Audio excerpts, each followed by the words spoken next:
indivisible, with liberty and justice for all.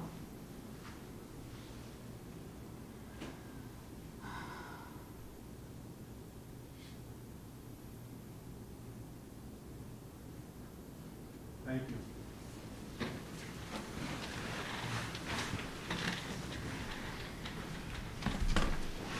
Okay, item 3.01 is President's Report.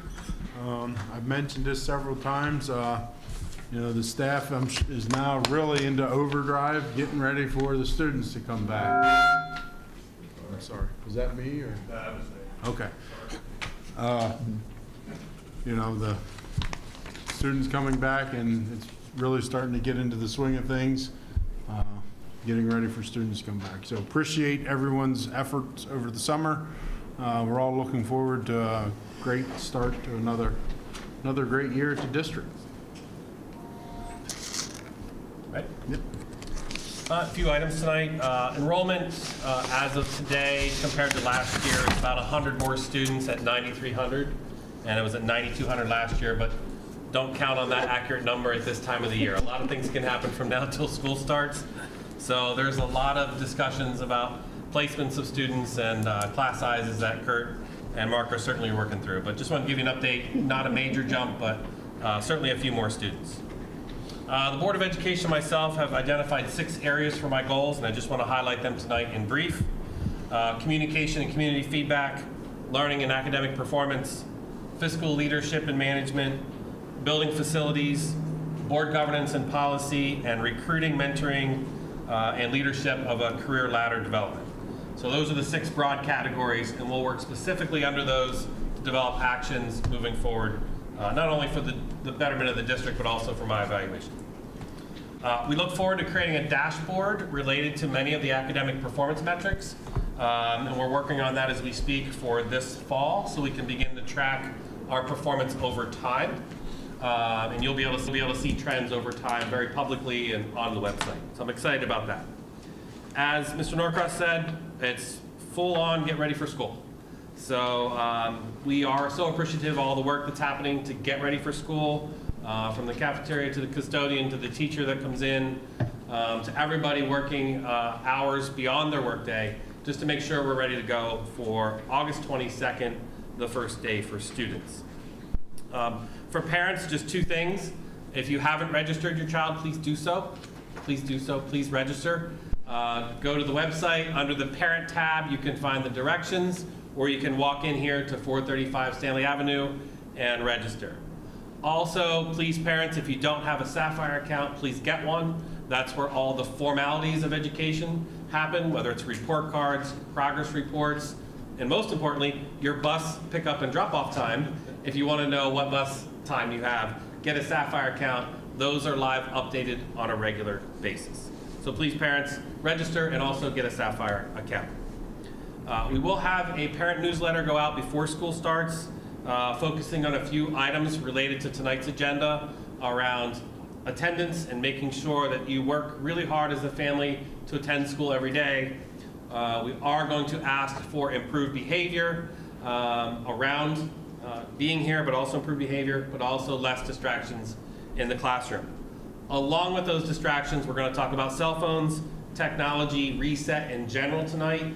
You'll hear a presentation from Christine, and then we also have a policy to just reinforce what we're a little bit lackadaisical on with the cell phones, and we're going to come out a little more assertive with those distractions in the classroom. That concludes my portion. However, I do have a few items, or Tammy and Tina have a few items just to update you on as part of my report. So Tammy, if you want to go first, Tina second, and then Mark and Kurt have presentations tonight. Okay, just 3 quick things, and I know Tina's going to talk about staffing when we get to her, but I did want to recognize that we've made significant progress with food service. We have 20 individuals in the process of being hired in the pipeline. I'm very grateful for that. As of the end of July, we had 13 openings, but after talking to Tina today, I think we have 15. We had 2 additional resignations. I want to publicly thank the board for their support in approving the recent food service agreement. I do believe that increasing the hourly rate to $15 an hour has helped us and will continue to help us. So I did want to publicly thank you.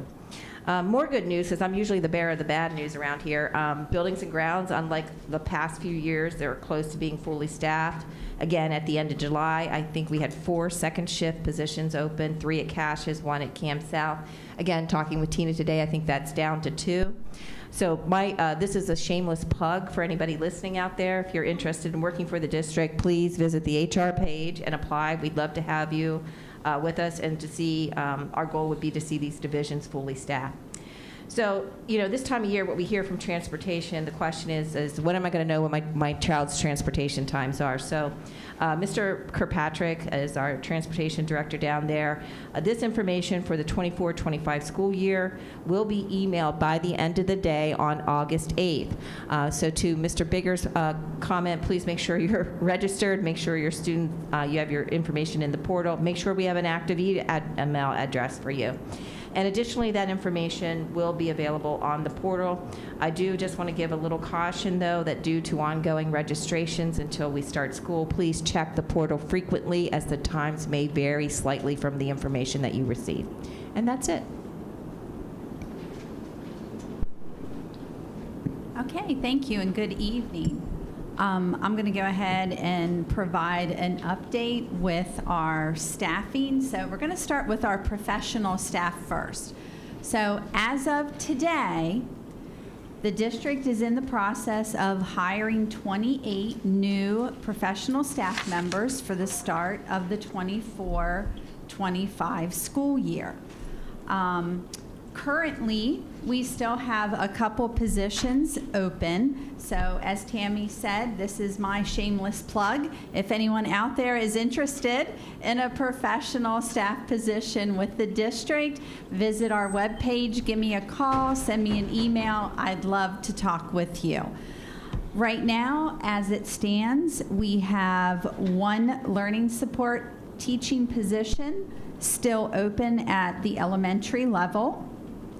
At Caches, we have 1 art teacher, 1 family consumer science teacher, which for those being such a specialized content area, I know I just recently forwarded an application for each of those positions to our building administrators at Caches that have the certification that we need. So my fingers are crossed that those interviews will go well.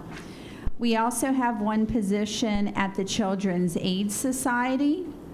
We have 1 learning support teacher position and 1 emotional support teacher position. Again, that was at Caches. At CAMS North, we have 1 learning support teacher, 1 alternative instruction teacher, and that's the position that is funded by the, and I'm looking at Mr. Woodman, BSCA grant. Thank you. And we also have 1 behavior coach position still open at North. At South, I'm happy to report they just have 1 position that is an autistic support teacher position, and that was a new position for 24-25. District-wide, we have 3 speech therapist positions, and again, those were new positions that were part of the 24-25 budget to bring those in-house to alleviate some of the contracted services that we utilize. So now we're going to go into support staff, and as Tammy shared, we have made a lot of progress even in less than a week with some of the hirings that we've had. So as of today, the district is in the process of hiring 48 new support staff employees for the new school year. Currently, we still have the following support staff vacancies to fill. So for food service, it is 15, but I, like Tammy, very pleased with where we're sitting right now with that. For our personal care assistants, we do still have 27 available, but we added a lot for the 24-25 school year. I think it was like 13 or 14 PCAs that were added. For teacher assistants, we have 21. We still have 1 licensed practical nurse vacancy that we're looking to fill before the start of the year. We have 1 lunchtime assistant position. We are down to 2 custodial positions that are open, and we have been sitting for quite a while with 2 CASD bus driver positions, and I'm happy to report we have 1 of those in the pipeline being hired, so we're just sitting at 1 driver vacancy. As I know you're all aware from looking at the personnel reports, in addition to all the new hiring, we have processed a lot of transfers, a lot of hiring for supplemental positions like advisors, athletic coaching positions, and even substitutes. I, like Tammy, I want to publicly thank all of you for the support that you have given the district, the HR department, Mr. Bigger, because allowing him that hiring authority over the summer has allowed us to continue to move forward and get those positions filled. I certainly also want to thank my HR team. I can't thank them enough for all the hard work and the hours that they have put in to process all of the changes and the new hires. And I also have to give a shout out to our building administration, because they have been doing countless interviews and reference checks and stuff. So I really appreciate everybody's work. It truly is a team effort when you get ready to staff a new school year. Thank you. I just want to comment one thing. I do talk to each teacher we hire personally, and give my phone number and ask if they have any struggles to give me a call. They've been very complimentary of the interview process, the welcome that they receive, and also the atmosphere during the interview. So that's been good on the teacher side. I haven't made it into the support staff phone calls yet. That'll be a goal for me next year to make those phone calls. It is really interesting talking to the hires, where they're from, how they got here, why they applied, their experience through the process. So, and we'll do that after we get them started and in the position as well. So it's certainly a much better step in the right direction on onboarding and welcoming. And it's just really nice talking to them to get to know them. So name to a face, I get to see them. There's some really good stories too that they tell about how they got here and why they got here. So it's been a really part of my job, a fun part of my job is making those phone calls. So just wanted to add to that. I say I appreciate what the administration's doing and all the staff to make things happen. It's an excellent report. Appreciate it so much. Yeah, Tina, I want to thank you and your department for this, and you did mention it earlier, you think one of probably many keys to this was the ability to fill these positions sooner. What's one other of the many new methods, approaches, tactics that we were able to employ? What made a difference this time around, in addition to the constraint of the timing? As far as securing new hires? Yes, as like you said, like the vacancy report, it was always an Achilles heel. It was always used by some of our favorite detractors as, how bad we are. So what changed? So first and foremost, and I want you all to know that he did not pay me to say this, but it is the presence of our new superintendent, Mr. Bigger. Having him here has really renewed and created an excitement for the district. Also, I know, not that I went out and solicited, but I have a couple teachers that are joining us from maybe a prior district where I used to be, so that was nice to see as well.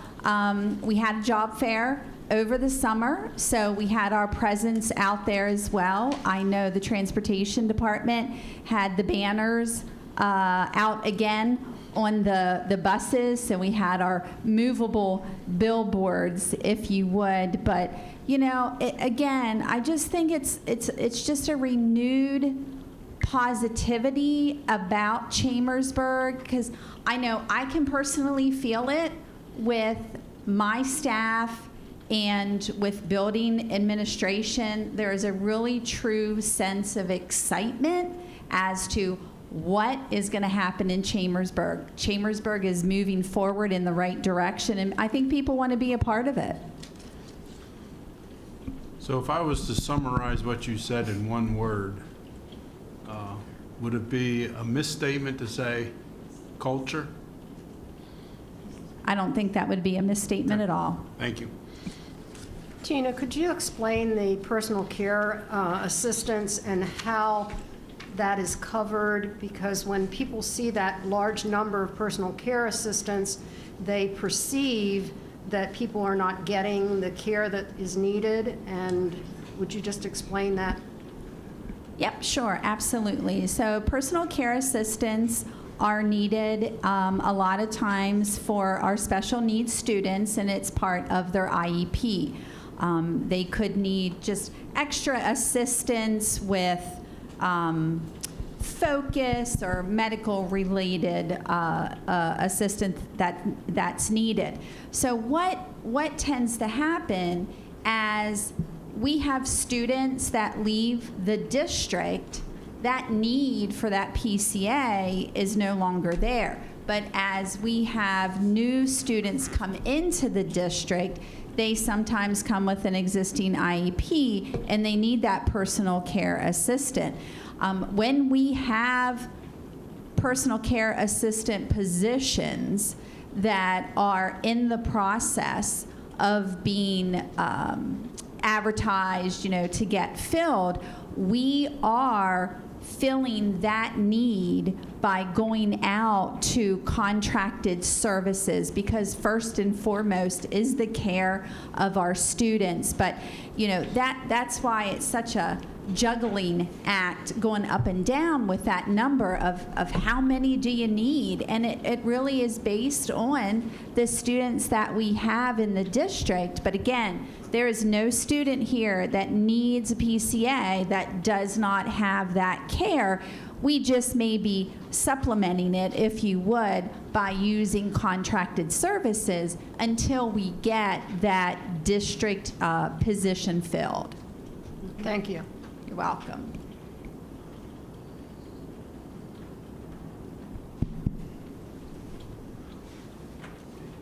Any other questions?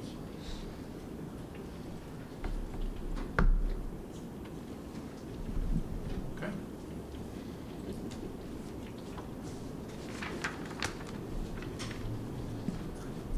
All right, 4.01, presentations, TSI. Mr. Whitman and Dr. Long, and do me a favor and start with explaining the acronyms. Absolutely. While they're going over there, I'll just say this was prep from last time we had a discussion about the LAU contract to support our struggling schools. I asked them to put together all the struggling schools by definition and give you an overview of what we're doing to make them better. And then it'll come with recommendations on the agenda tonight. So just a memory lane there. And Mr. Whitman, you can tell me you just read the board. Mission accomplished. Mr. Norcross, it's right on the board. Well done. So you hear acronyms all the time, and we try to always spell it out for you. But targeted school improvement, it's a designation that schools receive based off of basically benchmark testing. So we are going to be talking tonight about Buchanan, who's on targeted school improvement, the first year of that. And I'll get into the details a little bit later. Same thing for Career Magnet School, CMS, for the first year.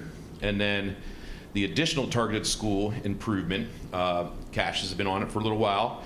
And they also have another designation as targeted school improvement for some subgroups as well that Dr. Long is going to get on. The context tonight, why we're giving it as a presentation, we have 5 of our agenda items really that are tied to this presentation this evening.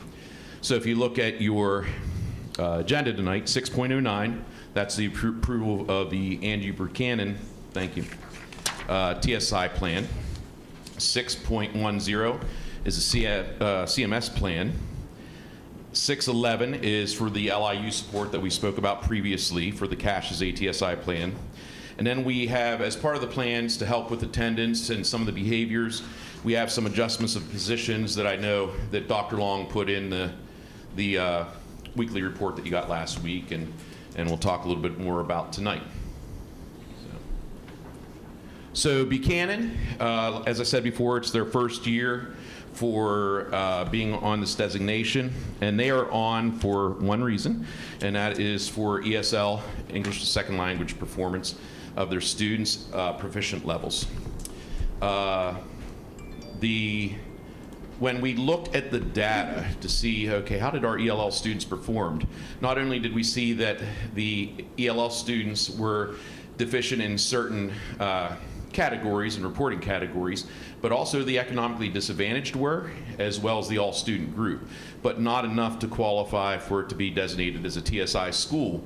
But those areas are up there for craft and structure, key ideas, and details in ELA, and measurement, basically numbers and operations in mathematics.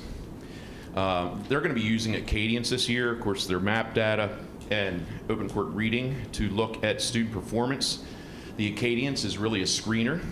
They'll be progress monitoring students. Something new that it's really something old, but it's more systemic, or that they're going to be implementing this year is What I Need Now. It's like an old flooding model, but very specific based off of where the kids are. And that is designed to provide all students with targeted instruction based on their need for whether it's intervention, whether it's extension, or enrichment, as indicated by screening and or diagnostic assessments. So they're going to be using that to work with the students that need the support. They worked on changing the schedules. Actually, at all of our elementaries, the one thing that working with Nicole Brookins that we weren't where we should be is small group learning. So we added an additional 30 minutes. We didn't take away any of the ELA time. We actually added 30 minutes for small group instruction in all of our elementary schools for this upcoming year, as we're working ahead to hit the reading, writing, and comprehending by third grade goal that you worked with Mr. Bigger, that you'll probably hear more publicly about in the future. So that's the biggest thing that we're going to be working on, not only at Andrew Buchanan, but all of our elementary schools. Have a 4-year data look, and this data, 24 data is only raw data right now. They send us the data, and then roughly this week, we will get the final data through eMetric system in Pennsylvania, that we can actually go and look at the subgroups and every individual student. Then a little bit later, we get how our students grew in the PVAS data throughout the state.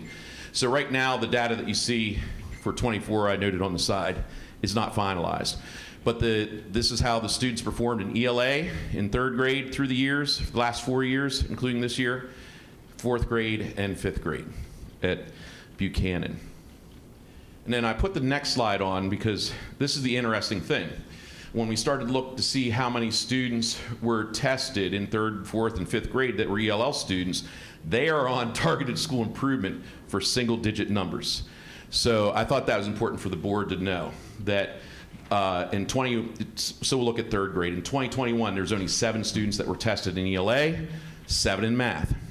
And out of these students, when I looked at the data with Andrea Mills, our ESL supervisor, and Dr. Pollock, the principal, most of those students were year 1 or 2 in country, so level 1 or 2 in with WIDA. And 5 is you're starting to exit ESL services. So they're pretty new in ESL services. So as you can see, each year, just lost that for some reason. Oh, he was logging on for the next presentation. So we have so I just wanted to point that out, that actually Buchanan is on because of single-digit numbers of students. So I'm going to turn it over to Mark, and he's going to talk about CMS and then CASHES. Thank you. Welcome back, Mark. Thank you. Actually, I'm going to Kurt, how do you get this thing to move?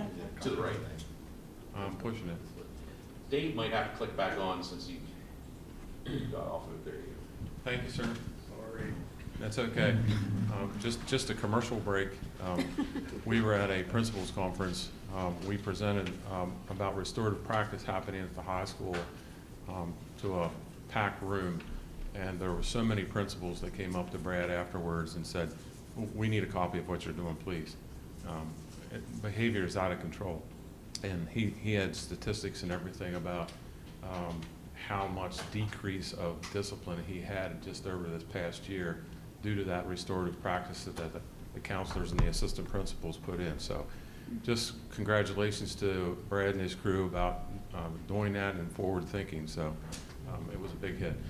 The Career Magnet School is on TSI, or Targeted School Improvement, as well. So, Dave, it doesn't work for me. Thank you. So they were placed on for special education students in the English Language Arts achievement area. Next slide, Dave. So the strategies that Mr. Stinger and his crew selected, you can see them on the screen, and I'm not going to read them to you. I'll just give you a brief synopsis. But progress monitoring, they're really leaning on that to make sure that they have the students looking at where they need to be each week. They're going to be using Achieve 3000. That was one of the programs that we purchased in the ELA software that we came in with OCR and StudySync. Every time I say OCR, I think of Office of Civil Rights. So, but the Achieve 3000 is really an add-on, and it's a Tier 2 program in order to show growth and achievement levels within the reading. It's a terrific program that the students are using, and we can see a lot of improvement there. CDT data, that's basically the diagnostic tool that the state gave us for algebra, literature, and biology, but they're really looking at how they use the data for each child. And that's what's very important, because then you can get a path for each child. They're also using class assessments for mastery. Dr. John Collins was here a few years ago and presented to the 5 types of writing. They're including that again and really pushing it out. Now, I have to say that it's not just going to be for the special ed students, but for all students, because everyone needs to grow. So this is going to be included with the others as well. And then he has benchmark percentages for each quarter that he would like the students to reach.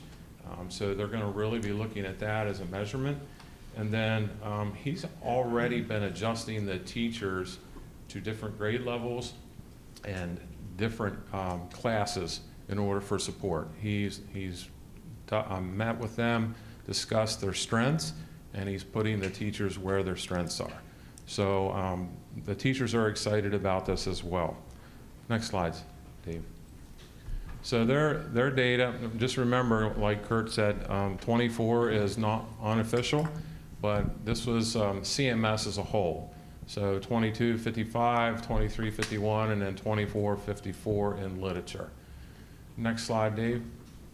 And then the special education, we have no groups as far as 2324, so there's 2 years of data here, and you can see why that the special ed was placed there as TSI for the school.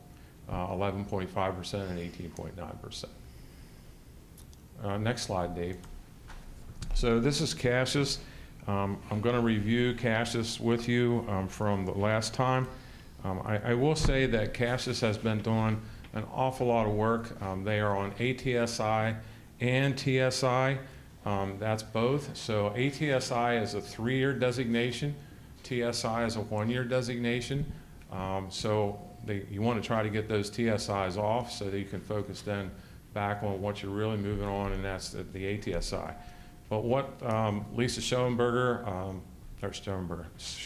sorry Lisa if you're listening, Schoenlieber and her team has been using the systems approach, and that systems approach has been really looking at sustainability, because they don't want to do some things and then someone leaves and then it dies.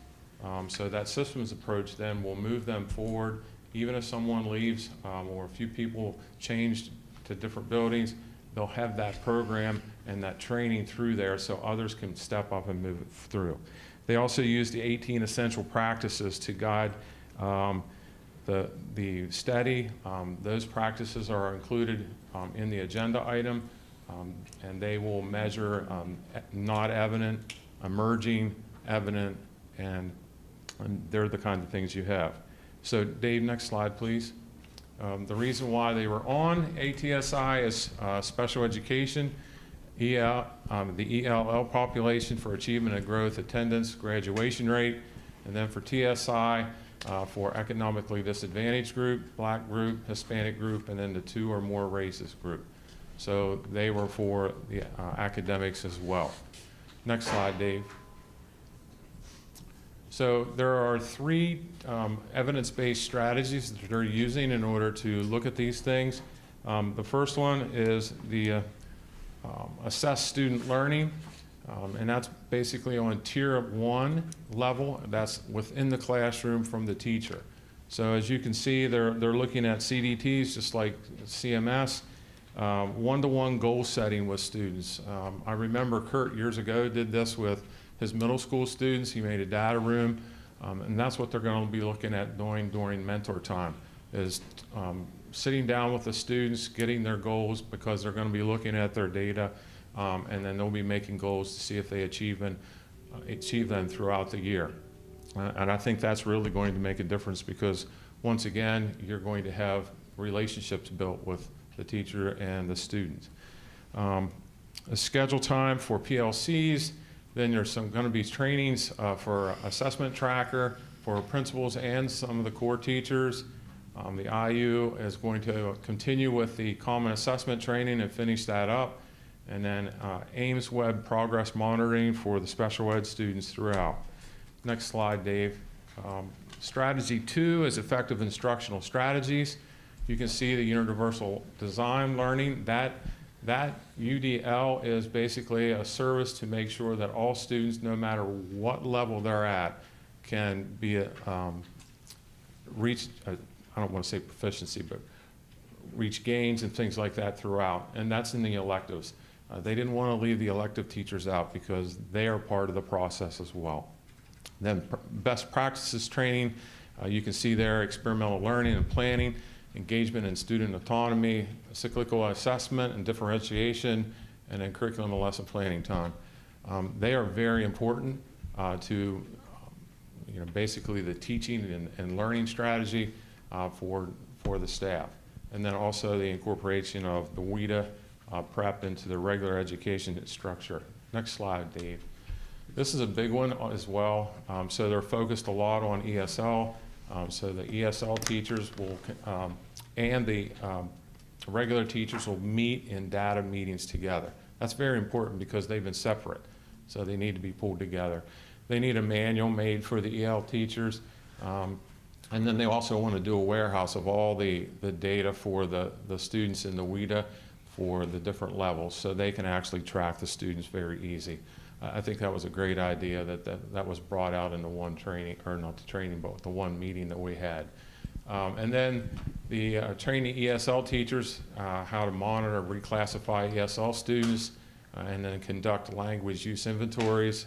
And then they still want to make sure that Cassius has a great culture, and they want to make sure that all the students can read the signs and read things, so they're going to put up things in Spanish and French, because they're naturally a Hispanic group, and the French Creole languages are huge at the high school.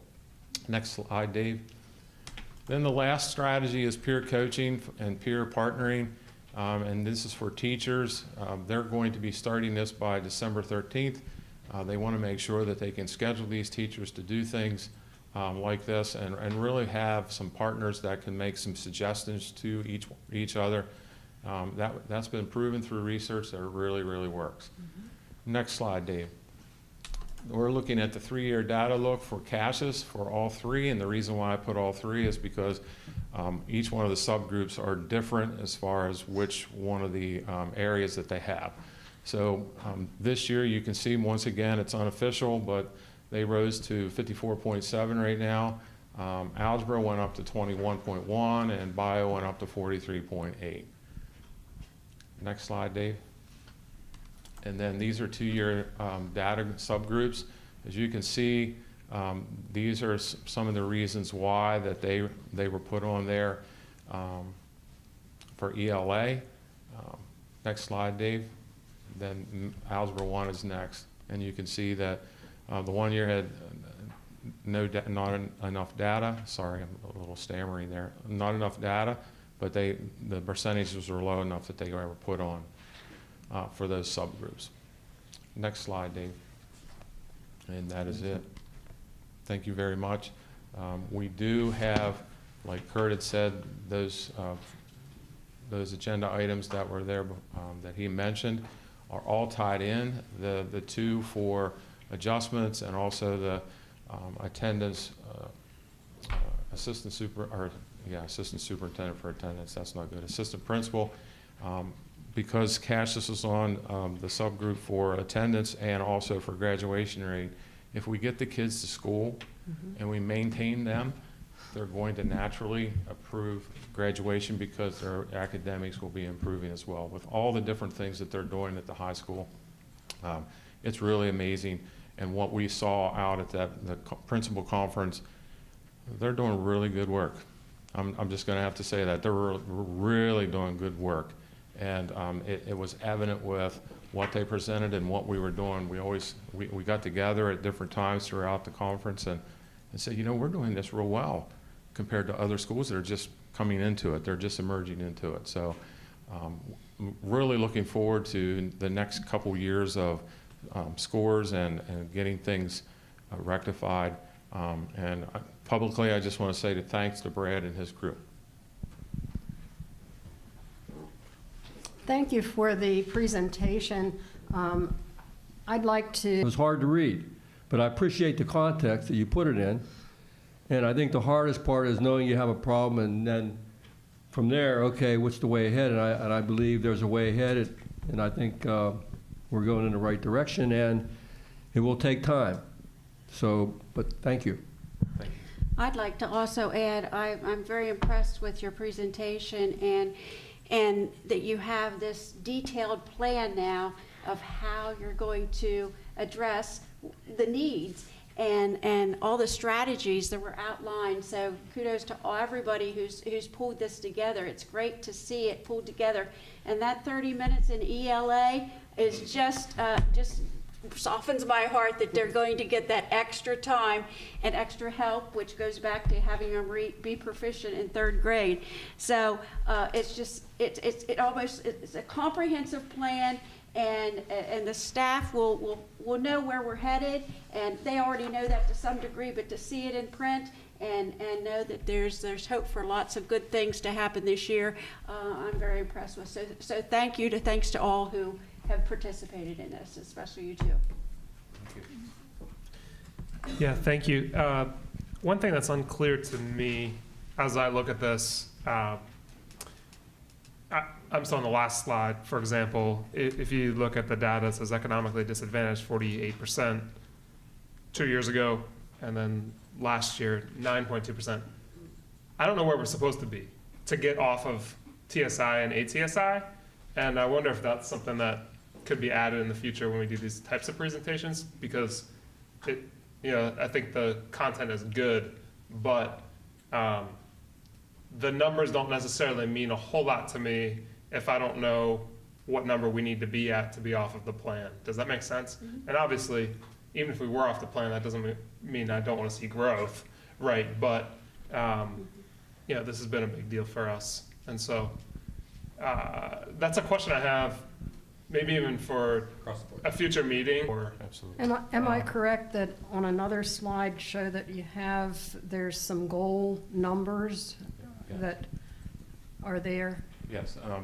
I forgot to mention that the other presentation in the actual agenda item was a presentation from the state conference that they were asked to present at. So I believe it's in that presentation. Okay. Those are state goals. Yes. Where do we find that, or where? It's on the It's agenda. in the, another agenda item. Okay. It's in the ATSI plan approval, right? The actual Yes. document. Yes. Yes. Okay.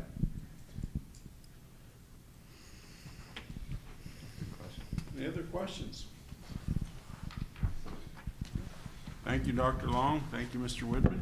Thank you. I'll just conclude with, making learning important publicly, inside the district, outside the district is of the utmost importance of this board. So when we have presentations, this is the work. So let's keep this as a topic on our regular conversation. Absolutely. Item 4.02, technology presentation. Mrs. Walgemuth. So Christine presented to the admin staff the other day, and she did such a nice job, and I think it's something we haven't talked about much, and it really dawned on me that we need to let the public know some of these changes, but also you at the same time. So as we ramp up to the school year, I said, Christine, do you mind? Well, I didn't really say it that way. I said, would you present, please? So here she is tonight to give you probably a little more detail than we want, but I think everything in here is germane to the hack last year, but also our changes on screen time.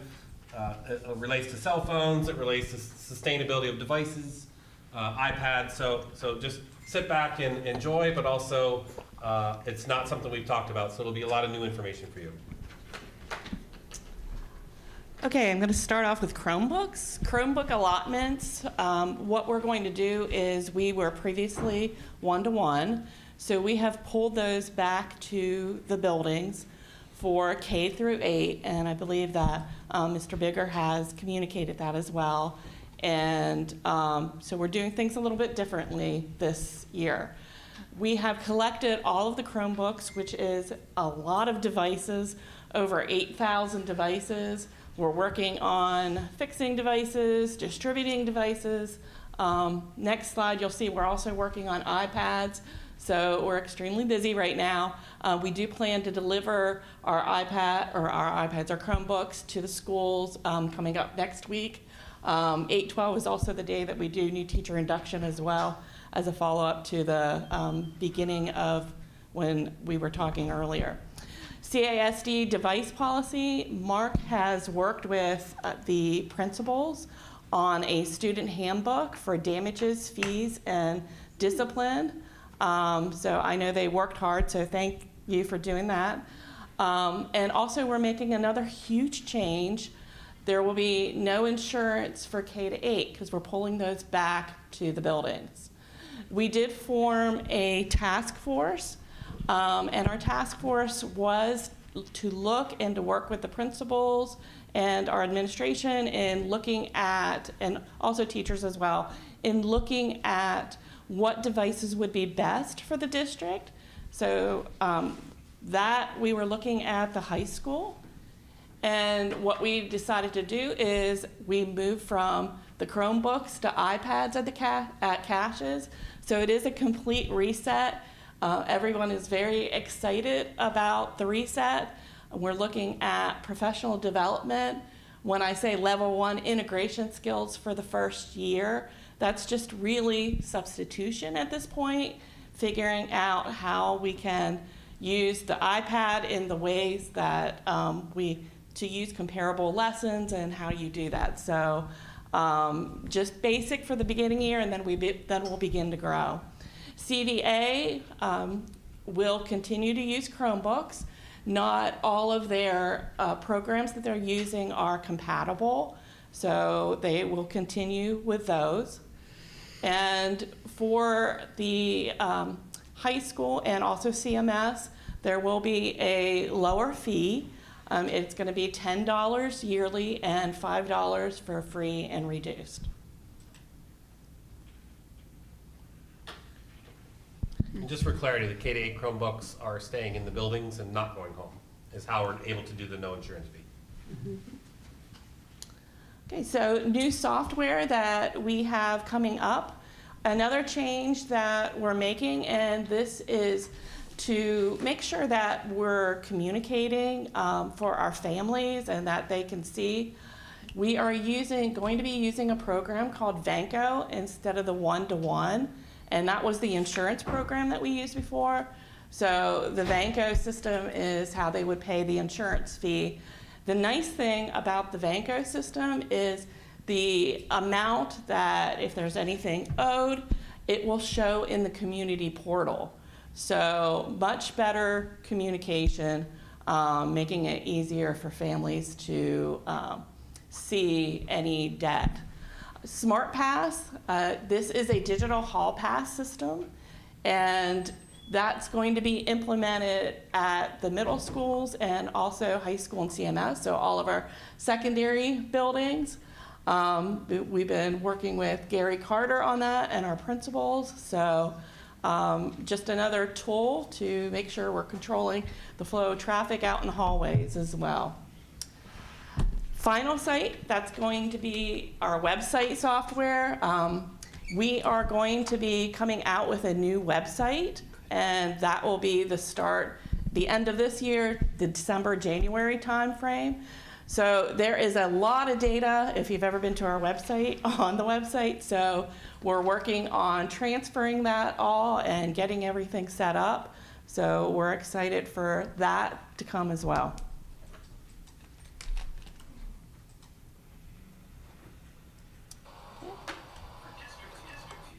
For districts. We're following along on our things and then. Oh, okay. I was like hearing an echo, and I'm like, wait a minute. We're following along and it started talking. I was like, oh, sorry, Christine.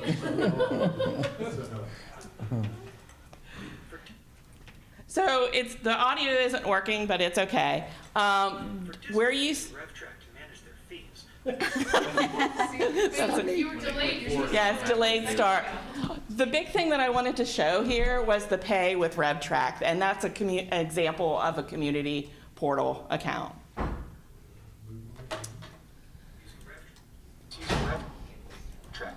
I can't get out of this. I can't get past it, right?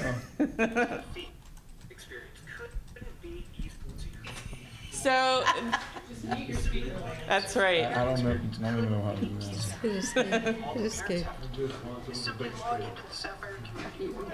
that. I know we have some people saying, I'm not going to do anything. Turn down the volume. There you go. You got it, Lance? Yeah, it just took me out, but yes. Okay, all right, you keep your eyes here. So the next part has to do with the iPads. That first software item is pronounced Mosul, and then Apple Classroom at the high school. So we will have new tools for our high school teachers.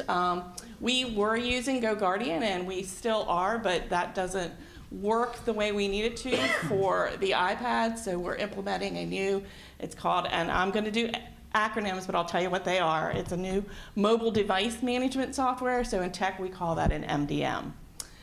And then Apple Classroom as well. And Apple Classroom is also utilized at CMS. Class Dojo, some of you may have heard of that before. It's a communication software.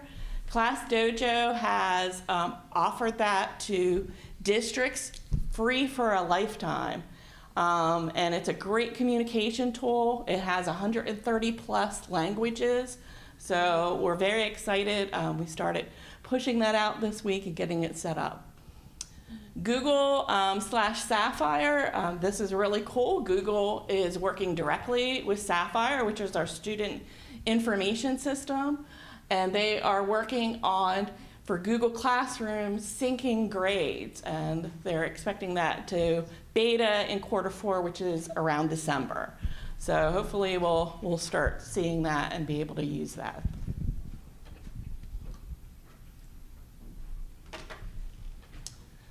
Security, we will also be using Sapphire.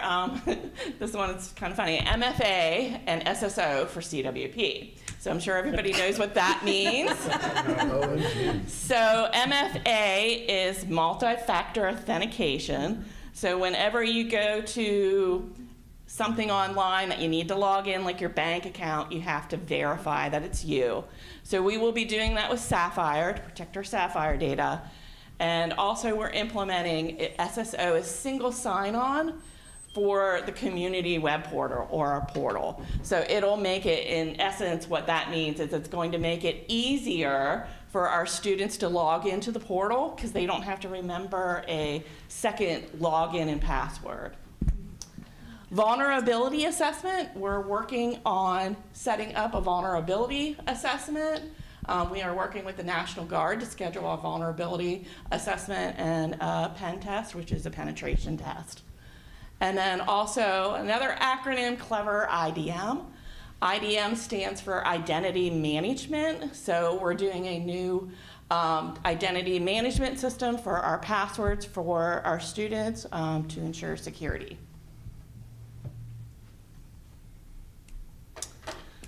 And then finally, hardware updates. We have updated our bandwidth at all sites, which is exciting. E-rate, which you have all heard me talk about, that's funding that we get, federal funding. And what we're doing with that is we've updated, or are working on updating the infrastructure to increase speed and security. We're updating all the wireless access points in all of our buildings. And we also installed an Albert sensor, which is live network monitoring through the Center of Internet Security. And that's it. So just a few things going on. Thanks for sharing all that. You're very welcome. Yeah, Chris, don't run away yet, please. Okay. First, I appreciate your position. When things are going great, you barely get a thank you. When things go south, everybody knows Chris. So thank you for that. And you got a lot of things going on for sure. But with respect to the Chromebook decision to keep them in the school K through 8, I was recently made aware that there are a lot of teachers that are a little concerned that there's a lot of things that need to be resolved before this could be successful, pertaining to logistics, charging the devices, in terms of philosophically, by not letting those devices go home with kids, are we putting kids at a economically disadvantage, at a more disadvantage, because they may not have a computer at home of their own? I don't know, but that's just something that's considered. So I will not intend to grill you with a page and a half of questions, but I will pass these to Ms. Stauffer, and hope you'll get those, and hopefully you'll address those. But I'm just concerned that here we are a couple weeks from school, and these are some serious questions, I think. So I appreciate taking a look at those. Okay. Thank you. Will do. And I'll jump in there too. The reset was my push to become more sustainable with our technology. $200,000 in fees people didn't pay, broken devices not using. So this was our reset, and we'll reevaluate certainly the sending them home potentially or not, depending on how we respond educationally. And certainly the logistics you defined are real logistical issues we still have to work through. Thank you.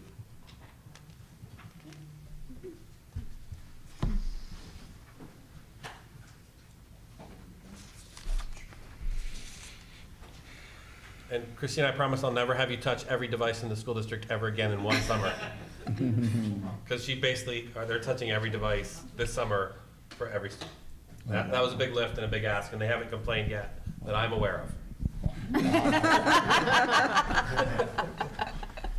didn't hear what he said.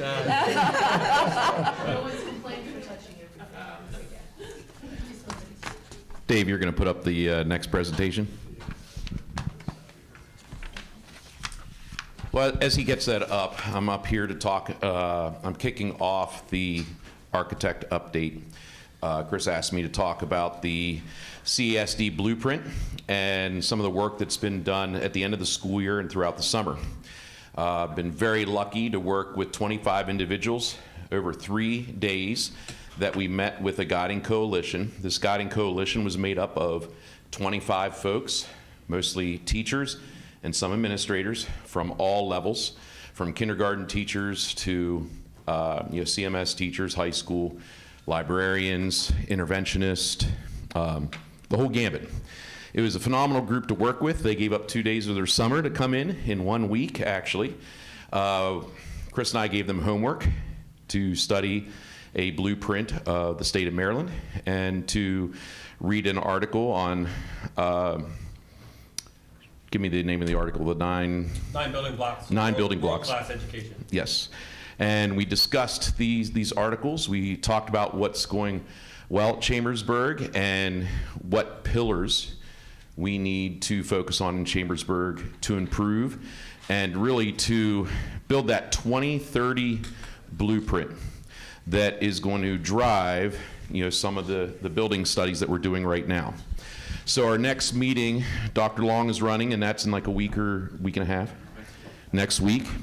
And part of that meeting will be going over the work of the Education Coalition and what they came up with, the 6 pillars, and how these pillars are going to hopefully drive some of the decisions of the makeup of our buildings, what grade levels will be together, and even looking at career readiness.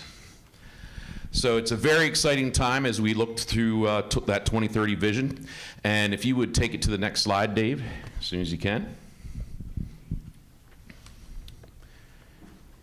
And as you see the 6 pillars, yes, the positive, safe work environment, that's the culture.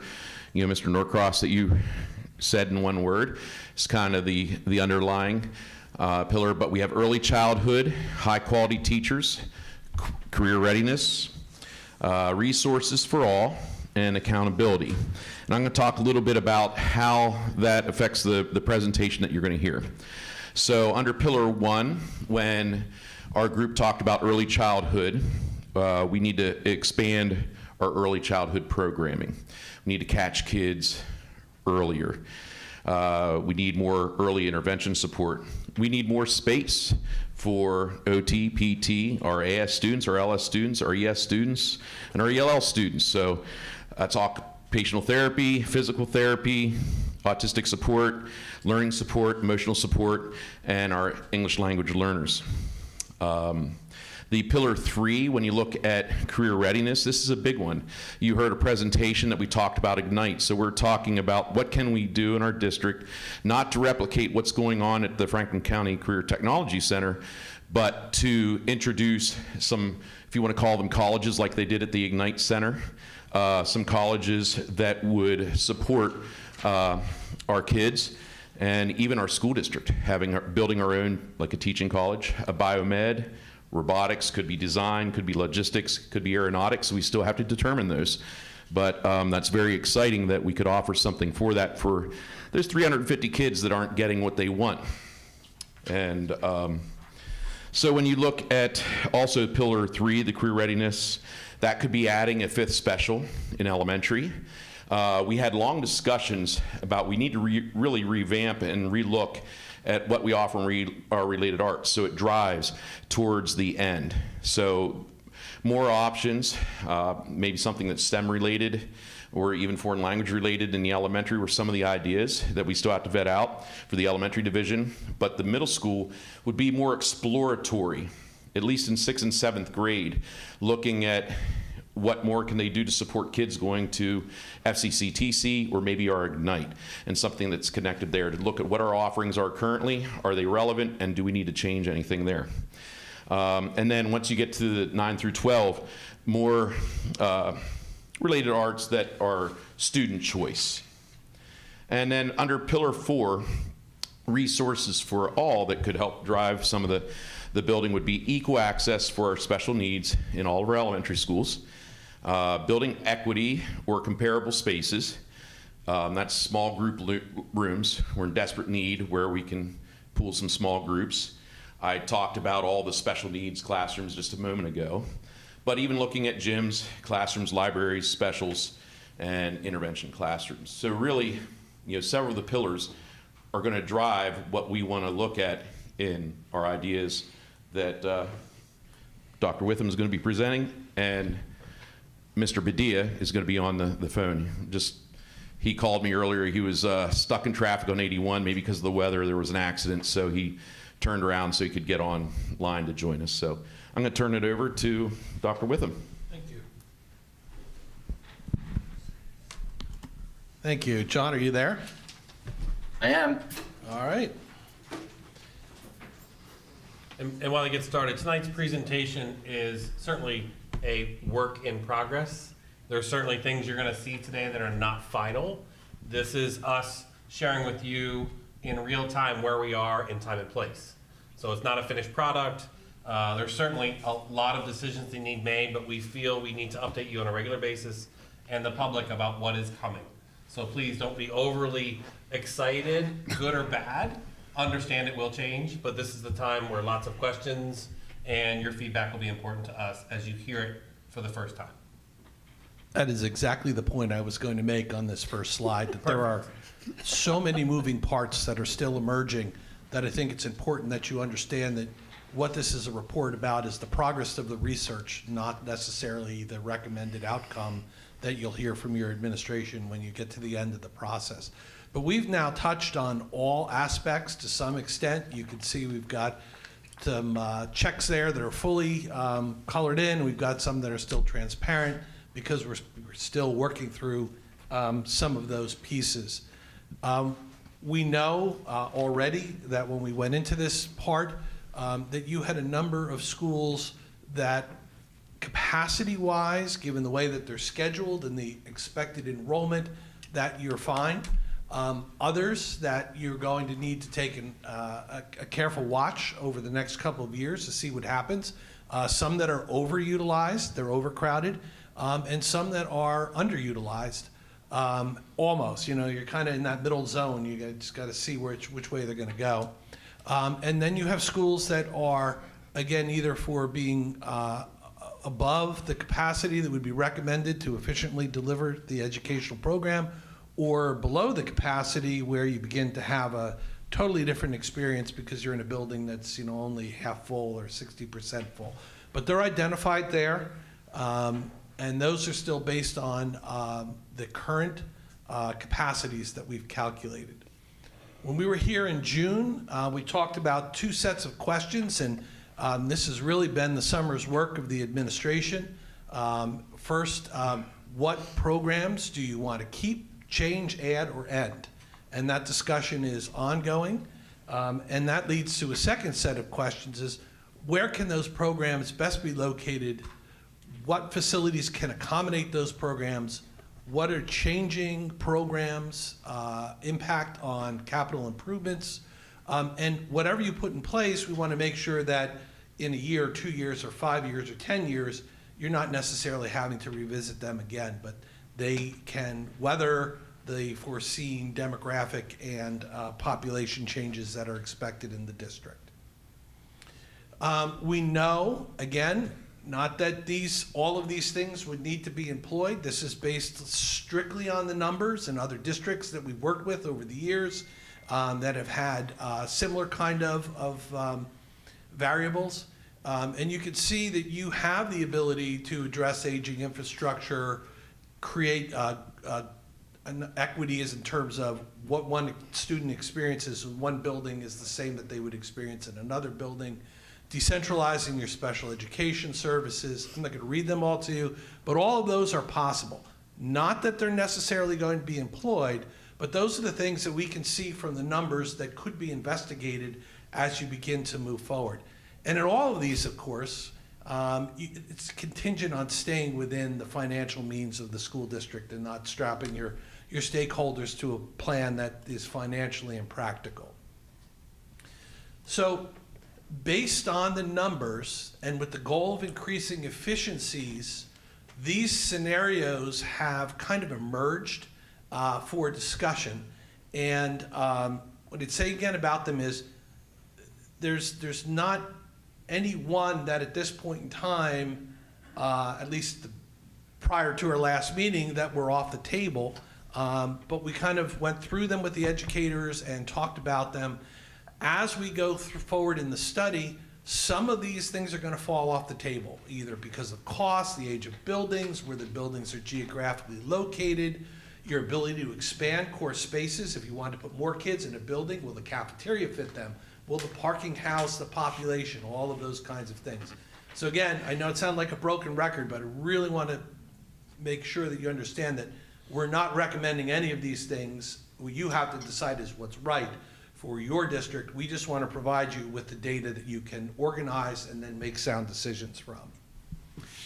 So the baseline is status quo, and we're calling that scenario 0.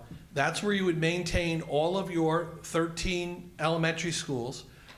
You would go into some master plan phasing where you would bring the schools up to educational appropriateness, as well as getting them operationally where you need them to be over time. So you can spread this one out. The Middle School South, after a walkthrough, it needs comprehensive renovation or replacement. I don't think that's a surprise to anyone here. That was actually done in a previous study, and nothing has changed. And North is going to require some phased renovations, but again, over time. The high school and the magnet school, same thing. You're sitting good in both of those, but if you want to expand programs, you want to change some things, we need to begin to look at how those buildings will fit your new vision moving forward. So I'm going to let John jump in here. You still there? Thank you. All right. I am. Can you hear me okay? Yeah. Okay, so in terms of the building summary, let's take a step back and you'll see the years of either built schools or renovated. But then in 2022, there was a pretty aggressive ESSER funding projects that took place with a number of the schools. And then we were getting to Grandview where there was a pause because of the number of options and the uncertainty of the direction of the bigger picture. And of course, to the right, I want to point out, you can see both the middle schools, both North and South, haven't really received a comprehensive renovation in quite a long time, particularly South. But even North in early '93, that shows to the district's effort to maintain those facilities. Next. So the Grandview options, there were several. One was, what could we do just with the ESSER funding? But then we started to look at some enrollment scenarios, and based on the condition and age of the building, partial demolition, then are we looking at a 2-deep classroom grade or a 3-deep classroom grade in a renovation? And as those costs begin to escalate, which is very common, you start to want to look at, well, what is that cost compared to a new building? So then we explored a 2-classroom per grade new construction and a 3-classroom per grade new construction, purely for cost exercise. I think, as Chris said, this is the beauty of the study, to explore these cost options and help the board form an opinion on the best direction to go. Next.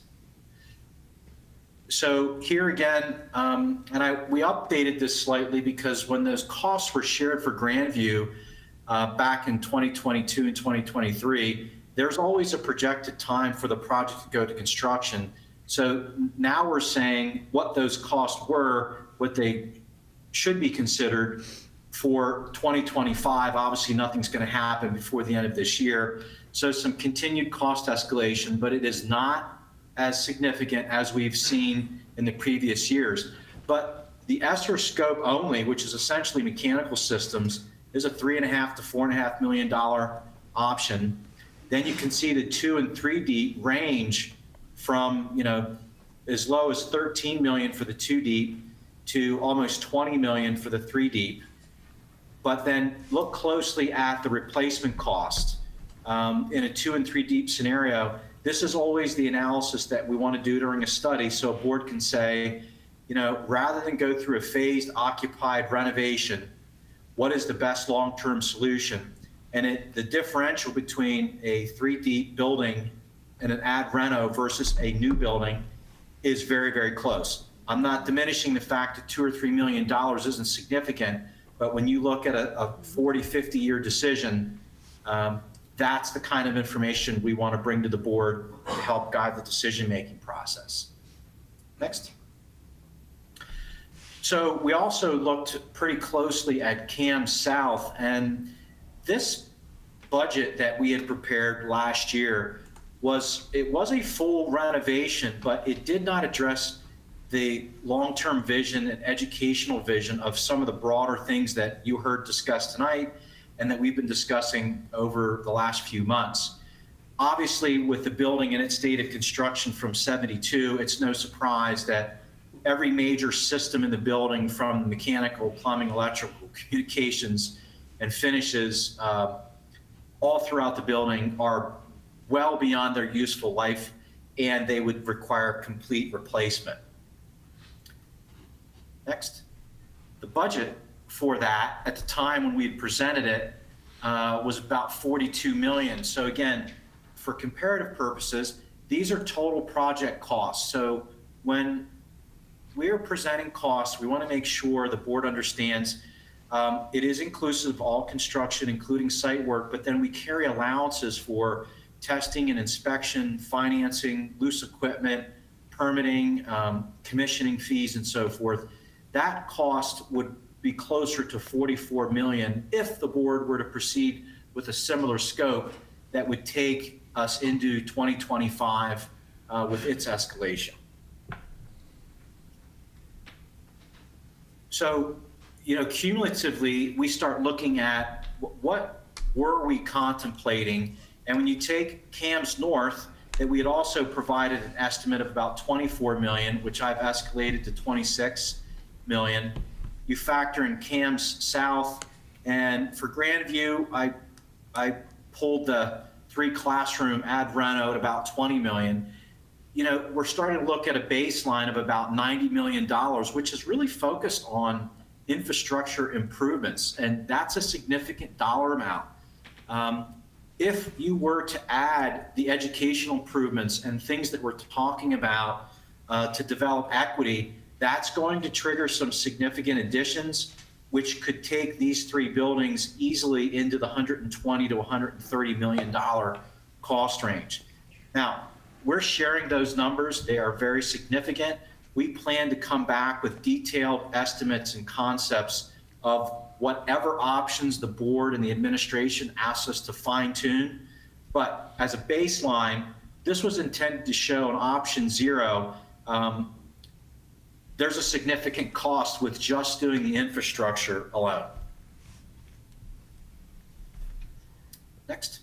And then the last slide I'm going to do to introduce back to Fred is we were able to sit through a number of administrative meetings, and I have to point out that as we're shaping the options and the development of the program, this was led by your administrative team. And we as the architects and planners sat and listened, which is very valuable to hear the concerns the administration team is bringing up with various options, whether they're challenges or opportunities.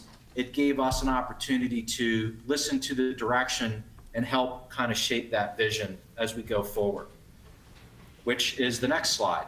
Fred? Thank you, John. So we brought to that meeting 5 scenarios. And again, it was kind of just based on the numbers. It was also kind of based on the common sense approach that ultimately, because of your overcrowding in some buildings and underutilization at your other elementary schools, that's where we really needed to start. You have adequate space in your secondary buildings. So when you start to break down, do we stay status quo? Do we begin to go to a K4 alignment, a K3 alignment? We looked at a K2 alignment.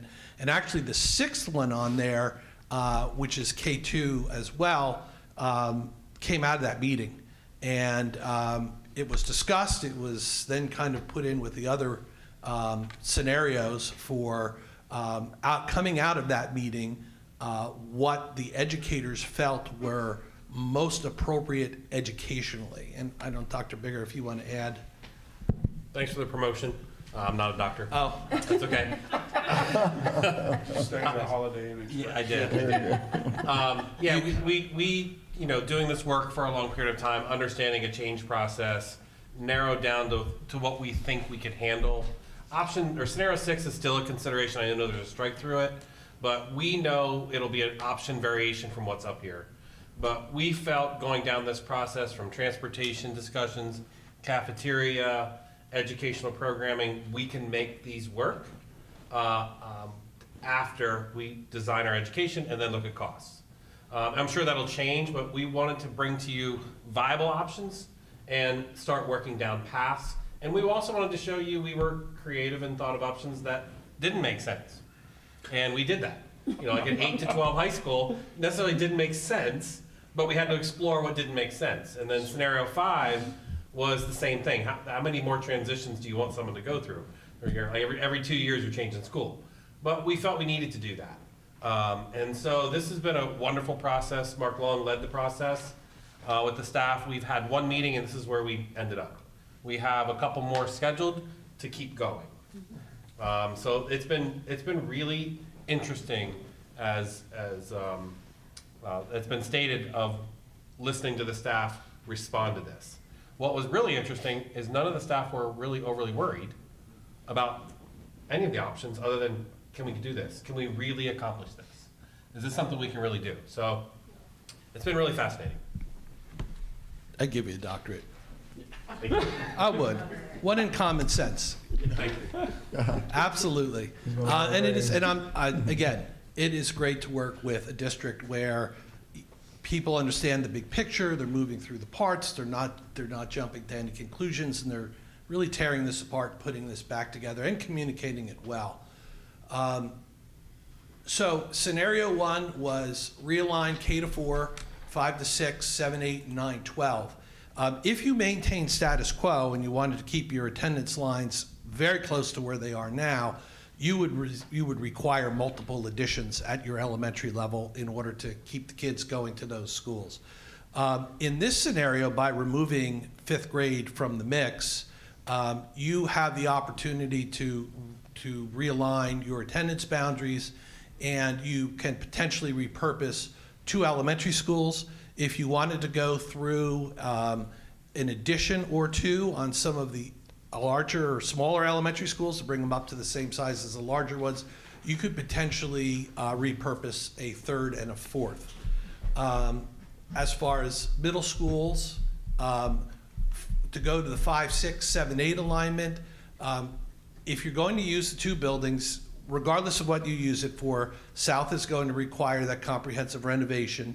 North is going to probably require some remodeling, depending on what you use it for and what educationally it needs, but again, that could be potentially phased over time.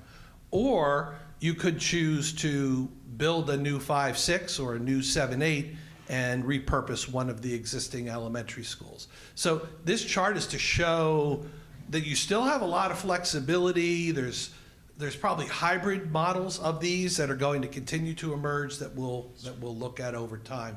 And at the high school level, if you're talking about Ignite and expanding your career and hybrid programs, again, you could potentially use one of the repurposed spaces, one of the repurposed buildings for that. And all through that, and you'll see it on all the slides out to the left, is to decentralize your special education and get them back evenly across the buildings as most efficient for students. That's going to have a big impact, and we've talked about that. We're really on the verge of talking about what now goes in what buildings, because if you remember from previous discussions, you move special education classrooms in that can only house 8 students by federal requirements, and they may displace a 25-student class, which changes the capacity of that building. Some buildings, that's an easy fix. The space is there. Other buildings, you're going to have to redistrict in order to accomplish that. Option 3, K3, 4, 5, 6, 8, 9, 12.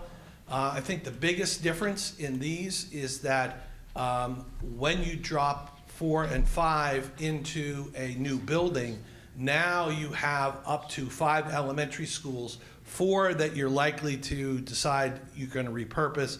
You could potentially have a 5th with them if you decided to put an addition on one of the buildings. 4, 5 and 5 or 6, 8, kind of the same thing. You know, as the middle schools go, you could potentially go to a single 7-8 or 6-8 building or a single 7-8 building. And the high school is the same as described on the previous slide. And then 4 was K3, 4, 6, 7, 8, 9, 12. And you can go through that. It's really kind of the same set of scenarios in this model from the previous one. All you're really doing is juggling how you're going to handle those upper elementary and middle school grades in terms of facilities. So, John, you want to go over next steps? Sure. So we talked a little bit about each of these components. We will continue participating with understanding the administrative team's programming as it develops. We're going to start to evaluate opportunities and challenges for each option. That's a natural kind of a weighted assessment of, well, what are really the benefits of this option versus the challenges and its relative cost? We are going to have to start developing some design concepts essentially to test fit some of the scenarios. If, you know, as Dr. Wither mentioned, we're talking about in scenario 0, if there are multiple additions, what does that cost versus the repurposing of schools and the consolidation and or new construction, similar to what we've showed with Grandview. So there's a basis of comparison, and then ultimately providing preliminary total project costs that keep the fiscal responsibility of, you know, the goal is to try to check as many boxes that makes fiscal sense. And that's kind of the culmination. This slide and the first slide where we show all the check marks, they're really integrated together to help address questions, concerns, and illustrating how the board chooses to best move forward for the long-range plan. That's it. Questions? Yes. Thank you. I live very near the high school, and there are certain times of the day where I dare not get in my car and try to go anywhere. And I was thinking, okay, about, you know, how does the traffic affect your analysis? And I did see on one slide like bus loops, and I know you have very little control of what happens, you know, borough, county, state roads and stuff, but I got to think that if you consolidate and more buses arrive somewhere, that maybe it's going to affect picking up students earlier and, you know, then getting them to school and getting them out of the bus and all that chaos. So what do you say? Every single one of those scenarios is going to drive out different transportation needs, different transportation times. And that's a level, you're not going to run through all those scenarios and then find out, oh, we don't even want to even talk about these 3, and oh, by the way, there's 2 more. So what we really want to do is really kind of start with those 5, ask if there's any more, get it down to 2 or 3, and then start to run those scenarios, because that's the exact kind of thing that might tip the scales to a different model. And ultimately, you know, that's the kind of data that you're going to have to rely upon then to make these decisions. Yeah, if you could go back, Dave, to the 5-6 scenario slide. I would want, just from feedback from the board, what was your reaction to just, oh, one more. All 6 scenarios on one slide, you had it there. Oh, Other one. I'm sorry. Yeah, right there. So did you notice anything about them? Was there something that was common for you? Did you react to any scenario in any way? Just give us some feedback on what you're seeing from a board seat. I'm thinking about the education programs and the age groupings. So from that point of view, from that lens, I'm liking scenario 4. Agree. Although it's not much different than anything else. I mean, they're all seem viable, but then I think about the reaction of those communities where things are going to shift. And I know that you need buy-in, not just from the board, but from the community. And that's a real tough job. but I think we're here to vet it and to think long and hard. Well, I think we need to look at the emotional, physical, developmental issues with children. And I agree with Stephanie that 4 makes the best sense, because I think that 4th graders and 6th graders are more alike than 6th graders and 8th graders are. And I like number 4 for many different reasons. But I'm open to other options and other thought processes. I'd like to, just as I'm looking at all 3 of those, I think any one of those 3 that you have up there is viable. I was glad to see that, we didn't do a K-2 because I still think 3rd graders are still pretty fragile. And I think that having them in an elementary building is a good thing. So, I like that we're keeping K-3 together. I also like scenario 1, but a lot of it I think is going to depend on how we can fluctuate these buildings and the capacities. I think that's going to drive one of those out or pull one of those to the front. But I think all 3 of them are very viable. So I would be fine with any of the 3. It struck me that since we're doing this push to read by 3rd grade, that the K-3 would be extremely helpful, because there's your benchmark.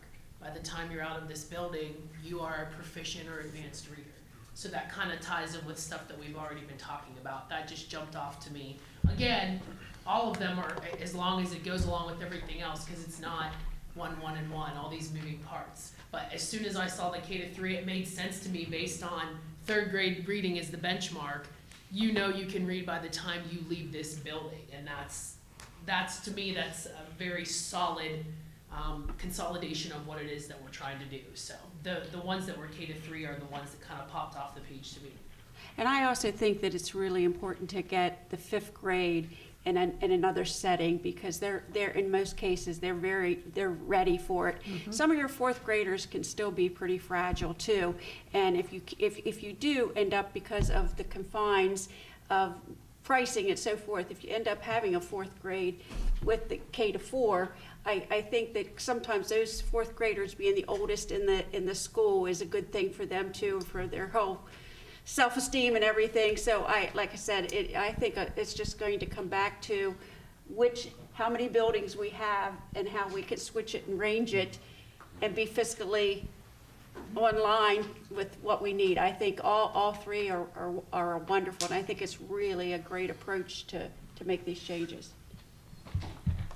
I would go with scenario 4. I just think the grade breaks are wonderful in the maturity level and the needs. I think looking at it, that just sticks out to me more than any of them.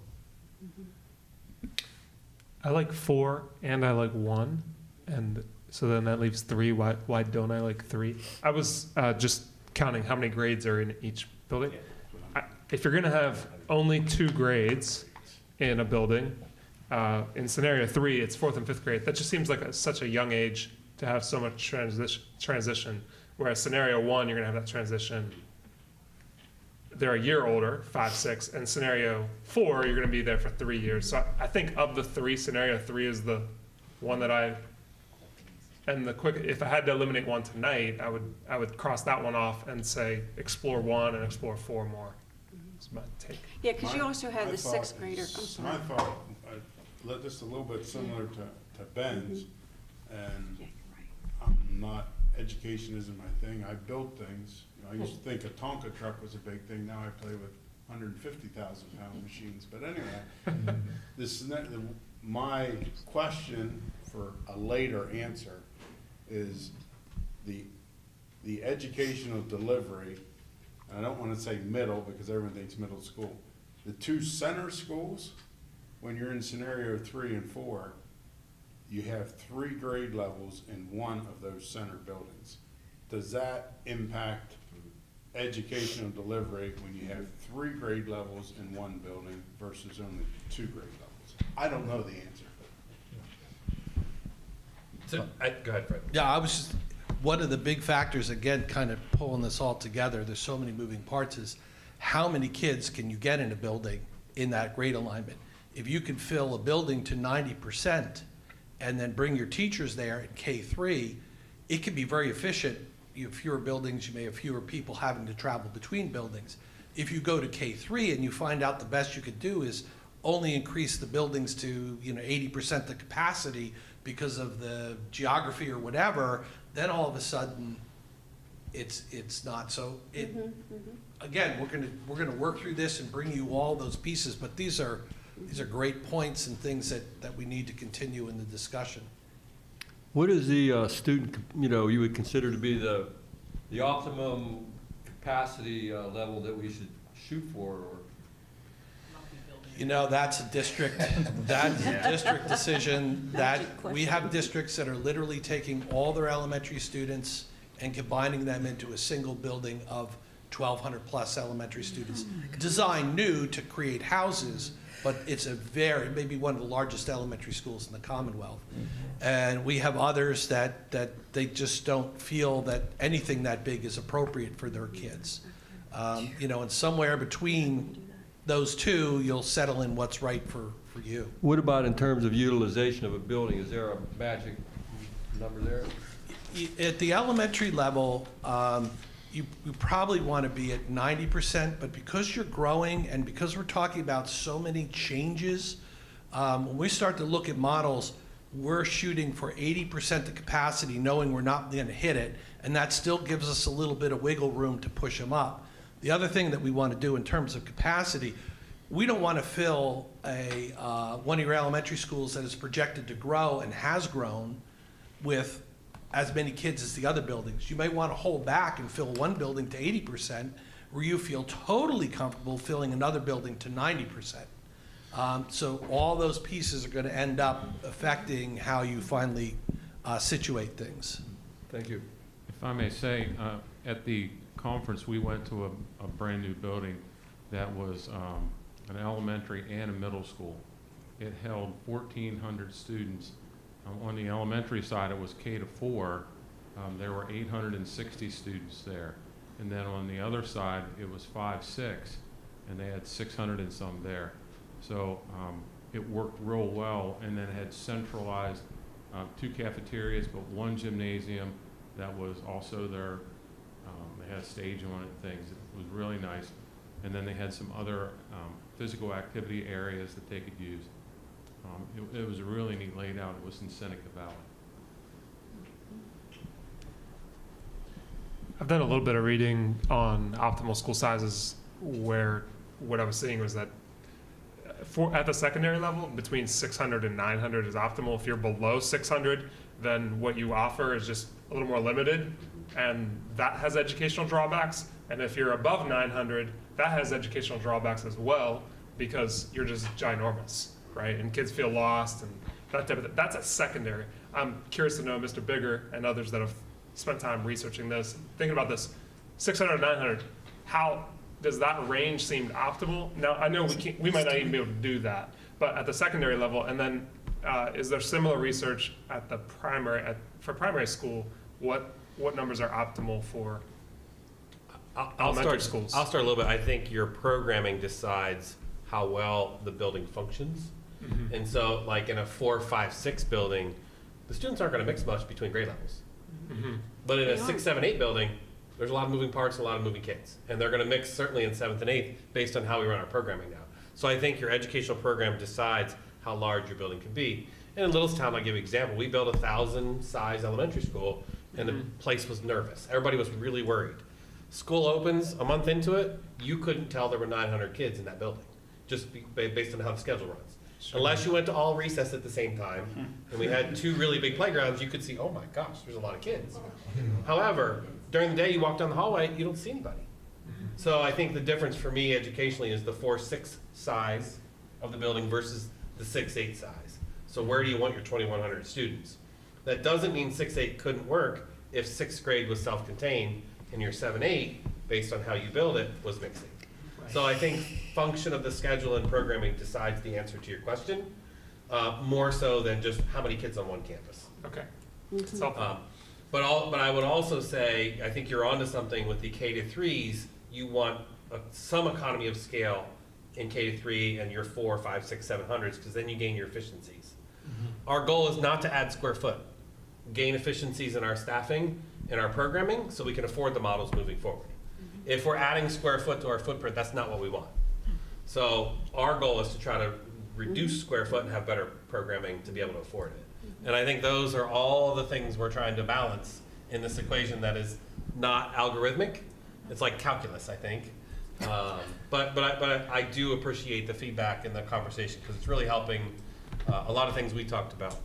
And I'll speak to Kurt, Mark, and I. When we started this conversation in January, we were in one scenario.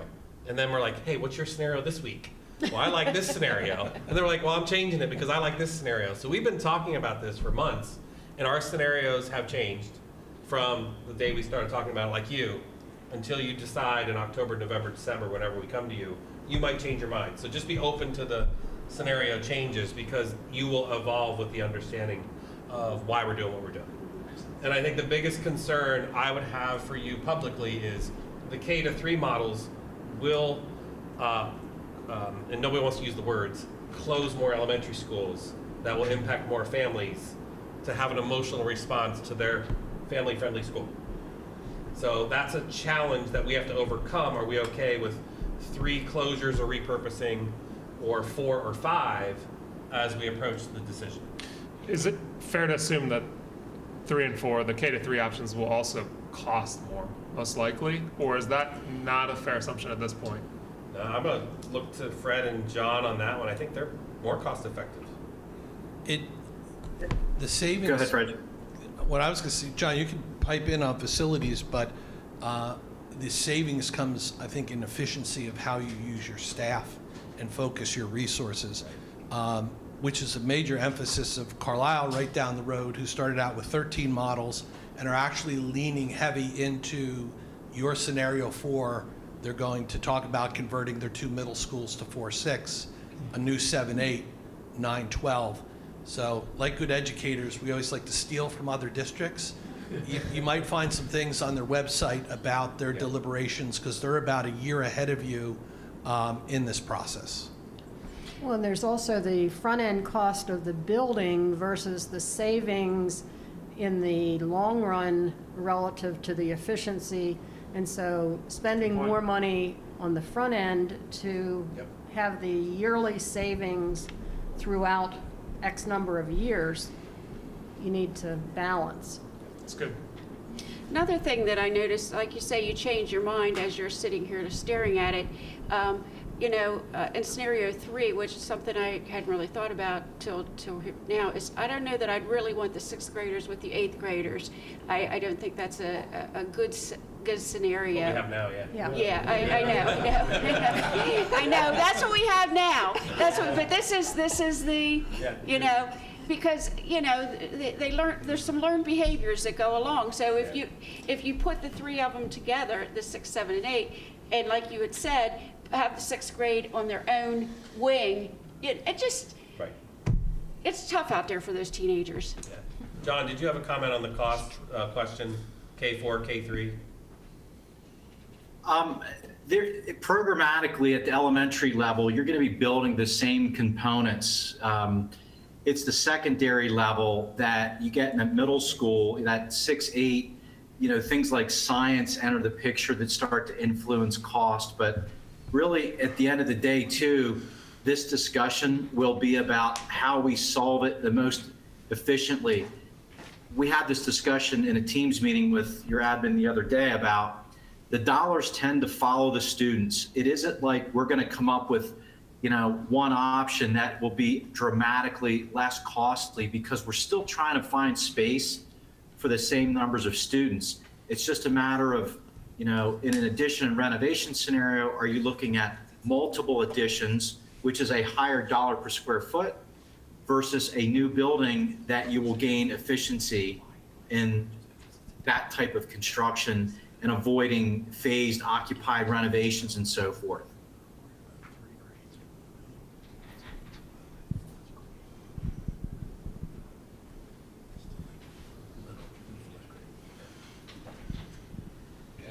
thank you for that short dialogue, conversation, helpful feedback for us as we design the next couple days with our staff. Very helpful. So I think part of your job is to keep us in guide rails to make sure we're not going outside the lines of something you preliminarily can't support, but we'll keep going down this study path in the feasibility. And again, our goal is between October and January to have recommendations for you.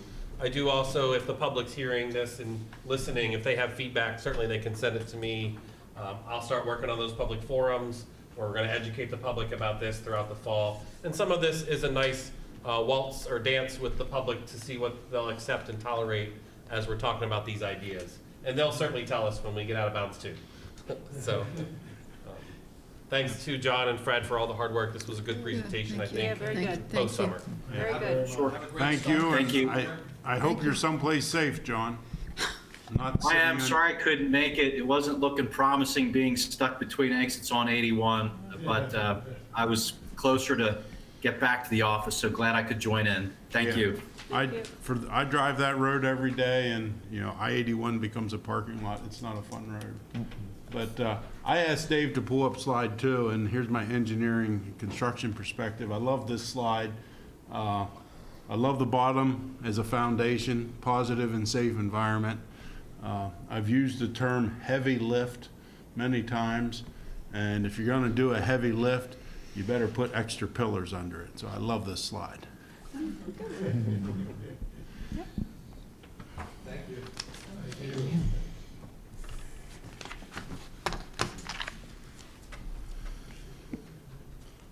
All right, our consent agenda items, like to try the same protocol. I think we've been using it a couple months now. You see the consent agenda items are broken into 2 distinct groups. So we'll start with the group 5 items, and I'll start with Chris and any admin. If there's any of the items in the 5 group that you want to elaborate or feel there's something special you need to elaborate on, and then once we let admin go through that and leadership, then I'll ask the same of any board members if there's any items that anyone would like some more specific information on. Great time to discuss it now. I know it's getting late, but we'll discuss it now, and then it'll be a simple consent vote. Not that we can't also discuss it later, we always can, but save a little bit of the discussion time for our next meeting.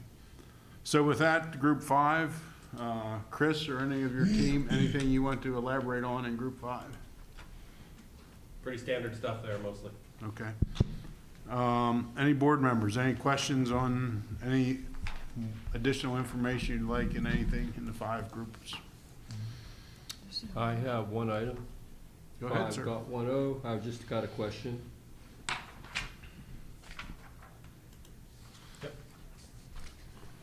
That's for Kurt? Yep. Yeah, okay, thank you. Yep, go ahead. So it's the Allegheny Intermediate Unit, I get that, and they're out in the western part of the state.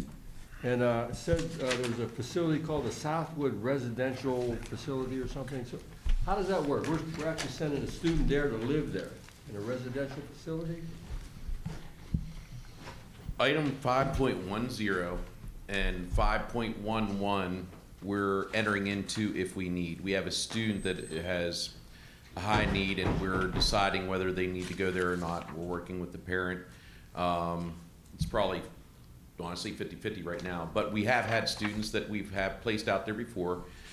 We transport them out, they stay the week, then they come back. Okay. So we have had students. Now both those items are really connected together. Yeah. And it's for one student that would need that school. Okay, thanks. Mhm. Are these 2 items, Mr. Whitman, are they renewals or are they new agreements? This is a actual new student. So we haven't had an currently agreement may with have a these- student there right now. I'd have to check to see if that student's still there. But agreement with the institution? Or the Yes. We've had these agreements with? Yes. Both of these, okay. This different student, potentially different student. Any other items in the 5 series?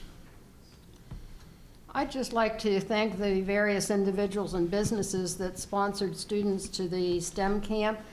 Summer enrichment is so important to keep kids engaged in learning, and the monetary donations for the STEM camp need to be recognized. I'll speak to that if I may. We had we put on the form, and actually some of our parents were very generous, and they checked that they'd like to pay for another student. So I did put in the board report how STEM camp went. I believe we had 79 students that attended. That's great for the first year. I'm going to be meeting with the 5 teachers that ran the STEM camp from the 5 different schools here about 3 weeks into the school year, so we can start planning for next year. I asked them to keep like a consideration page of everything that they'd like to do, what went well, and what they would like to increase. But I checked in on the students twice during the week. They all had a great time. We had even some of our own staff had some kids that went, and they said they loved it. And it ran from 8 to noon each day at Ben Chambers, and it went very well. Thanks to the 5 STEM teachers that from the elementary that run the STEM clubs at their schools for planning and executing the week.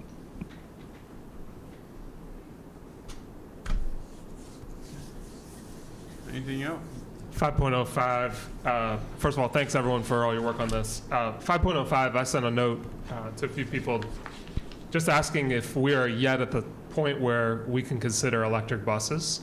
I think I'd love to just explore that possibility. The price point, if you look it up, is substantially more than a regular school bus. So then you have to think, well, how would that ever make sense for anyone?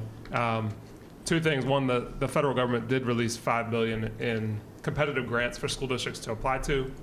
And even if we weren't eligible for that, I'm still thinking about other savings that you might have if you invested in electric buses, maintenance, gas, health.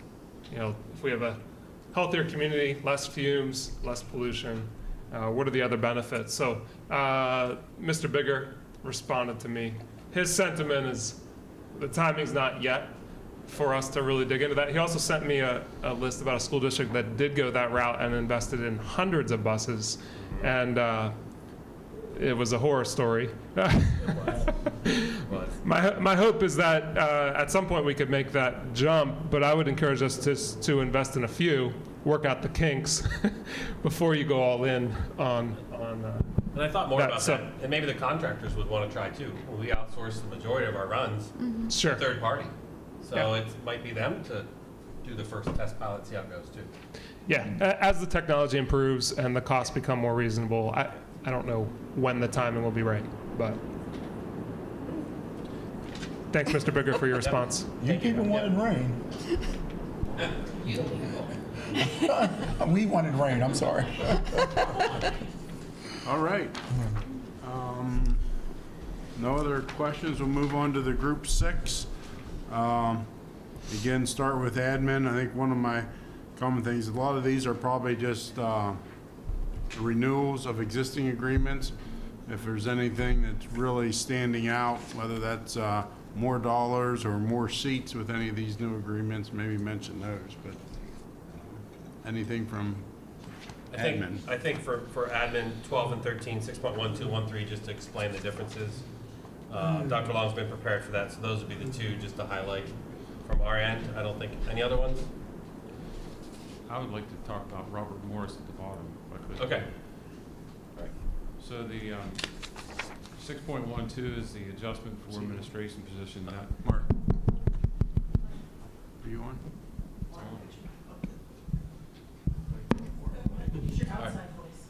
Yeah, battery died, I guess. I'm on now? There we go. Okay. So we are in need of a supervisor for attendance, and what we have is Mrs. Heidi Minier actually came with a proposal to me to do that for us. We have created a different plan for attendance, and she was instrumental in developing that as well, that we will have a complete system. So she's going to be supervising a few more people in the process, but also still doing CVA. And actually, her numbers for CVA are higher now than what they were last year at the same time. So with that, just the adjustment from Tier 1 Level 4 to Tier 1 Level 3.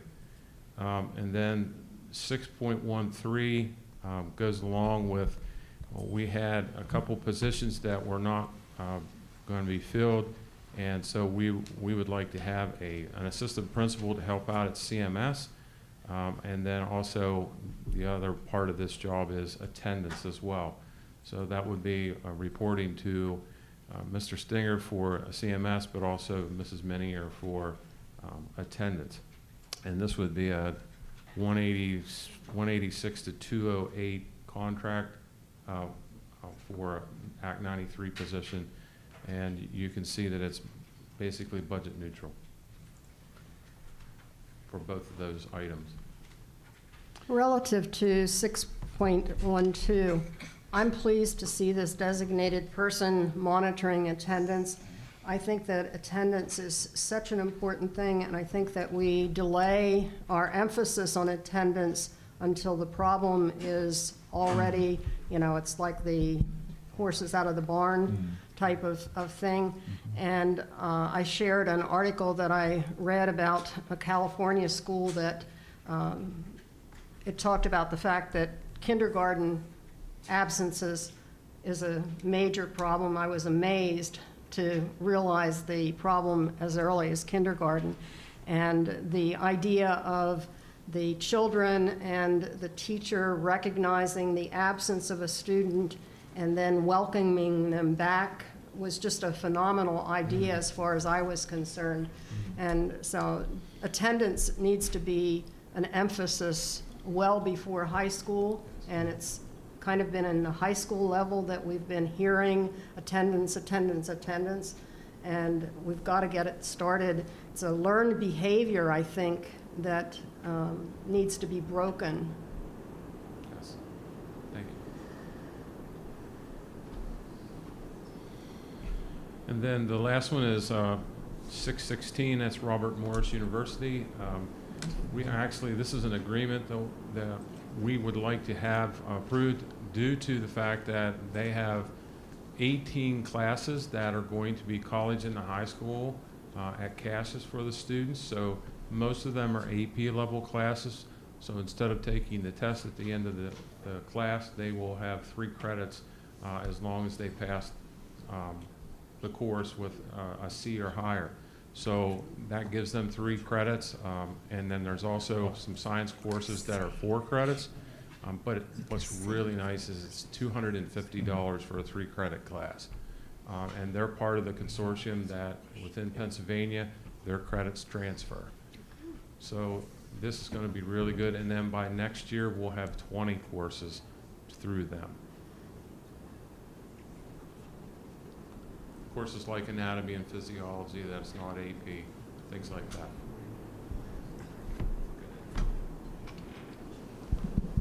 It's 6.11 that has the information in that I was referencing whenever you were doing your presentation.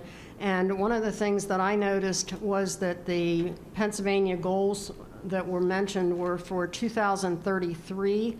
And I think that sometimes we look at unrealistic goals, and whenever Mark sent me the information about the different goals, the expectation for 24 was significantly lower than the expectation for 2033.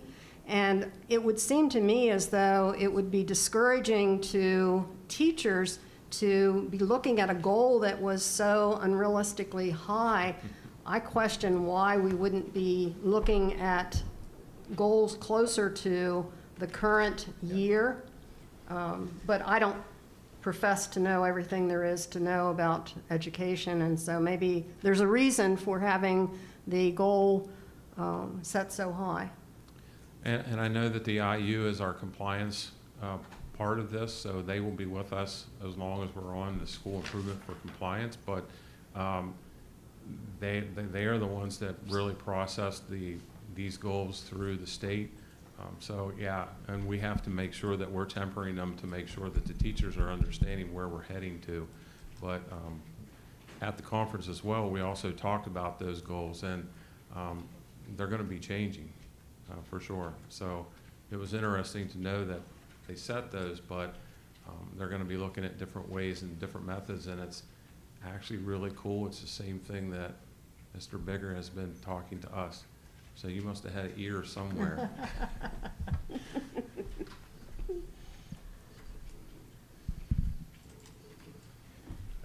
Okay, other items in the consent 6 group.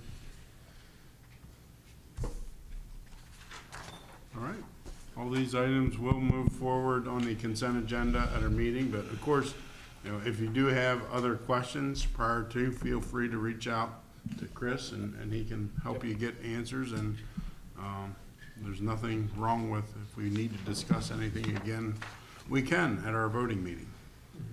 Item 7.01, lease agreement, Chambersburg Education Engagement Center, CEEC. Yep, the SEEK Center. So we've come to a conclusion to utilize the space down connected to the F&M Bank in the square to centralize engagement with our students back into school, whether it's ELL, attendance, homeless. We're going to certainly give it a try to engage our students back in school in some way, shape, or form. So we're excited about the partnership. It's a 21-month lease where we'll give this a try and evaluate it at the end of that time frame to see if it's worth continuing, larger space, smaller space, or abandoning. So, but we really feel this downtown outreach will make a difference with engagement. Sometimes our schools are barriers for some students to walk into or intimidating, but we hope this environment down there will be more inviting, and we'll get lots of participation with families and students who need to engage in school. Whether you're new to this country, new to the school district, you just don't know how to navigate it, hopefully this is a place people can go to and feel comfortable. Have you done anything about metrics, what you might measure to determine, you know, how successful you're going to be in 21? No, we haven't. We are looking to get it up and running for October, and then we'll measure our traffic. We're looking for potential, and I'm not ready to commit to this. Kurt and I just started talking about how we're going to do registration next year. Would that happen downtown for more of the elementary, and then in the secondary schools can do their own, but we're not ready to say and commit to that. But it could certainly grow into a place where I think it'll be very well attended and trafficked. So I'm excited about the potential, but I don't want to overpromise. You know, we want people to go. So the SEEK engagement is our goal. That's why it's the CEE Center. And thanks to for Ben for keeping it short, right? So something people can rally around. So it's going to be the SEEK Center. So SEEK Education in Chambersburg, we're here to help. I know. Look at that. Branding. All right. Questions? Policy and legislation, 8.01, review new policy, 8.15.3, artificial intelligence. And I'm going to speak to both of them if you don't mind. And Go then for it. We can have questions. But we certainly haven't had anything formally in writing, and we needed to get a policy for artificial intelligence just to get started. First of all, we need some support and background to lay our decisions on. And this does provide a really good foundation for AI in our schools. Two things that are most important for me are educating our students about AI, and this policy will drive a requirement to make sure every year we're doing that. And the second is provides guidance for teachers when they provide assignments to students, what level of AI is acceptable or not, which we haven't been doing. So I'm excited about those two things. We certainly have work to do to implement the policy. So this is not a ground up policy. This is more of we need something and we'll push the ideas down. So I think it's a good start to get us moving, at least covered and moving in the AI direction in the right way. Versus a oopsie, we don't have any policy, we don't have any idea what we're doing, and we get caught in a difficult situation. Does this policy essentially mirror the state policy? Very, very much so, Okay. yeah. Very much like the SBA, yeah. And then the second policy is just clarification of what we were doing with two changes. We removed the idea that you can use your cell phone in the classroom for instructional reasons. That was number one. And number two, there was no way we can monitor cell phones on the buses. So we're gonna let them use them on the buses like they were using them, because we couldn't monitor them or enforce that. So we aligned our policy to practice, and we reinforced the idea K-12 cell phones are just not acceptable in the classroom for any way, shape, or form. And the only difference will be K-8 lockers and book bags don't see it at all. 9 to 12, they can still use them in the lunchroom and the hallways.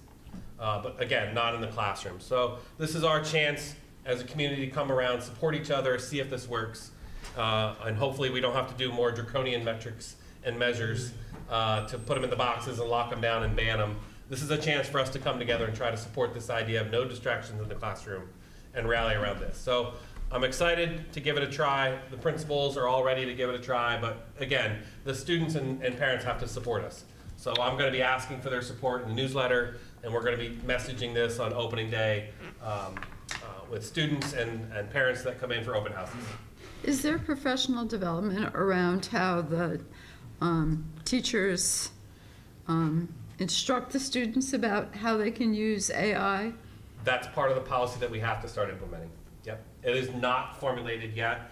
Christine's done a little bit with the cybersecurity requirements. It was part of some of our training that we had to do as employees, so there's a little bit required. Am I right with that? But it's not heavy on instructional use or educational use. It's more on safety, security use. Right, our know before Yeah. training every year, and it has been it this year as well. Yeah. So some, but not enough, certainly. Yeah, I just want to comment, thank you for this whole cell phone policy, because if anybody's done any reading at all about what it's doing to our kids, this is a great move, and the community, the students won't like it, but that's okay. Yeah. What I will say regarding the cell phone policy, Chris and I have had conversations about this. You can have the best policy in the world, but it's the implementation and the follow through. Yep. And I would encourage all of us to be on the side of the teachers and administrators that are implementing this, and that is especially the parents.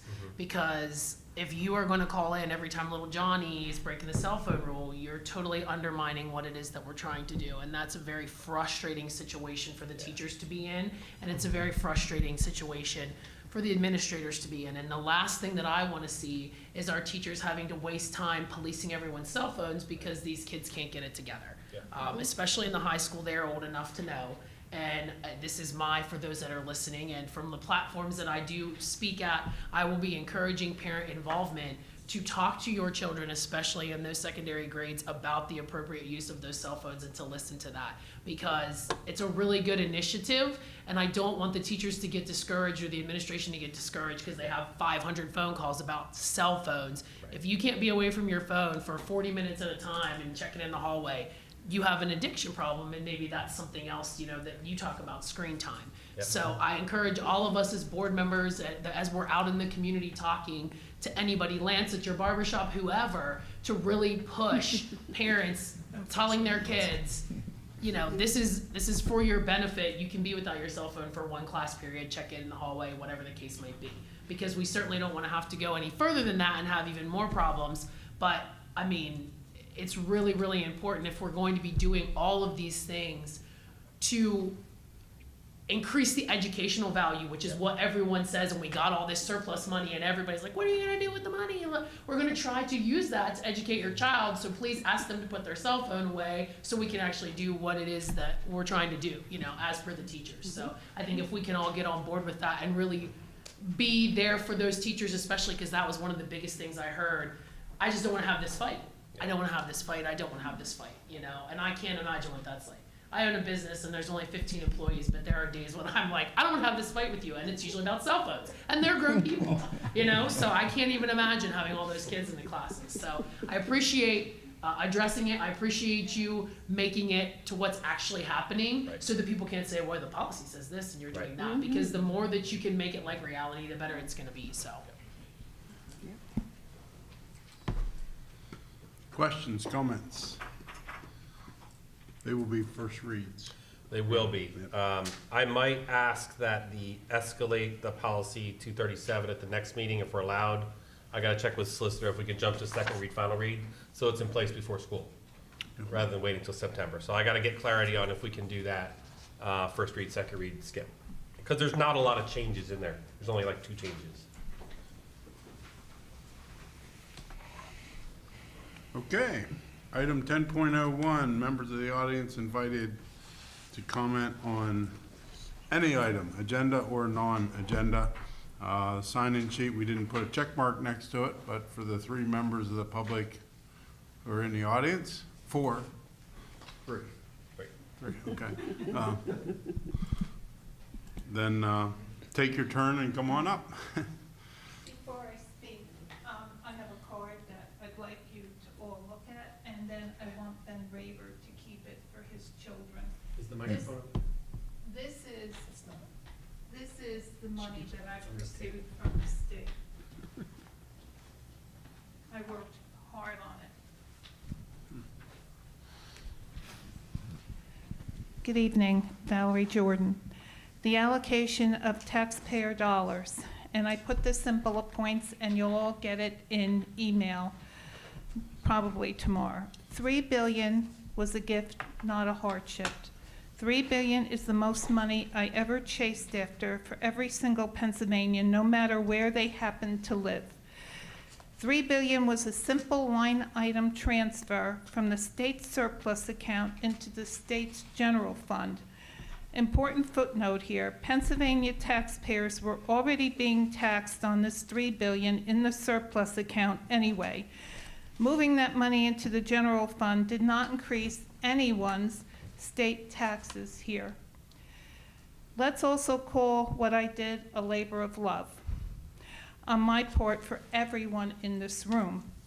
I worked tirelessly to see a simple line item transferred happen for all Pennsylvanians, which I finally got some Republican lawmakers to understand this $3 billion was also going to help even their families. Next bullet, $8.5 million to the school district was a gift, not a hardship. $7,006 in a homestead exclusion was a gift, not a hardship. Thank you, Superintendent Bigger and CFO Tamar Stauffer. Next bullet, an increase in the earned income tax would have been a hardship, not a gift. Next bullet, with part of this $8.2 million, I would like to see a grant writer hired to get all of us a lot more in the way of free tax dollars in this school district of ours. I earned the right because I was able to get enough state lawmakers to agree to the 24-25 state budget within a record period of time. Besides which, my heavy lift, if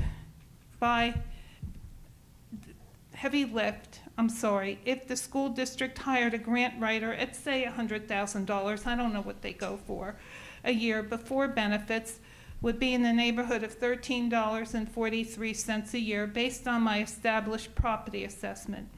I guarantee you the first grant award to our school district would cover my $13.43 increase in school taxes. This position frees up other administrators to do the jobs they were hired to do in the first place. Last bullet.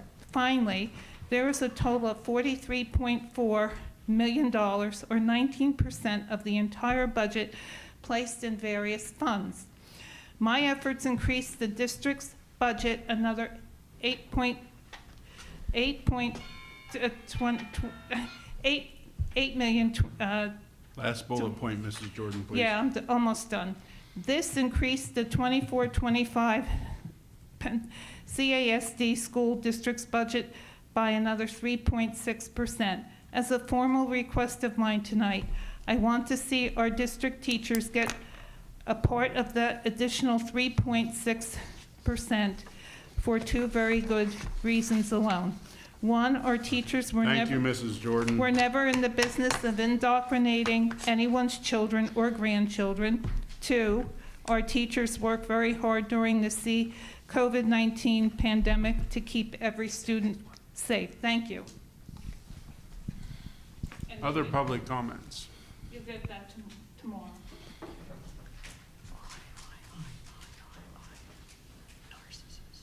Okay, item 11.01 for information, facility usage agreement. Yeah, Tammy's going to take this one for discussion. Good evening. So, you know, in the fall, we revised our facility usage policy. I'm not exactly sure when it was approved, but there was quite some revision done to that. One of the things that came to light a couple months later was our lack of an agreement with the YMCA. We've had a partnership with them for, I think it's been since I've been in the district, so about 18, maybe longer than that, 20 years, where they have provided before and after school care at our elementary buildings. Not all elementary buildings, but it is available for the majority. So without having an agreement, we met with, Mr. Bigger and I met with Carla Christian and talked about making sure that we kind of put this into writing, that we have an agreement with them, that we provide facilities for them, they're providing services for a fee. We also talked about the fact that they are a individual agency that is not directly related to the district, so we started talking about facility usage and a fee. What we're proposing to the board is, instead of following the policy as it is written, and the Y is in agreement with this, that we would basically swap the services. So currently, we utilize the YMCA pool. We have an agreement with them to do that. We pay just under $13,000 a year for the rental of the pool. There is an escalation in that agreement that it goes up every year by 3%. So we would propose to swap the services. It was a little difficult to get actual data on the actual space that they're using, because it varies by elementary school and how long they're there, number of students. But I did a rough estimate that if, made some assumptions that if we were looking at them utilizing a multi-purpose room in an elementary school, and the number of rooms, and the number of students that they would be serving, utilizing the current policy, it would be an estimated $39,600 that they would be obligated for. So we thought a good faith effort with the community and a community organization would be to swap the services.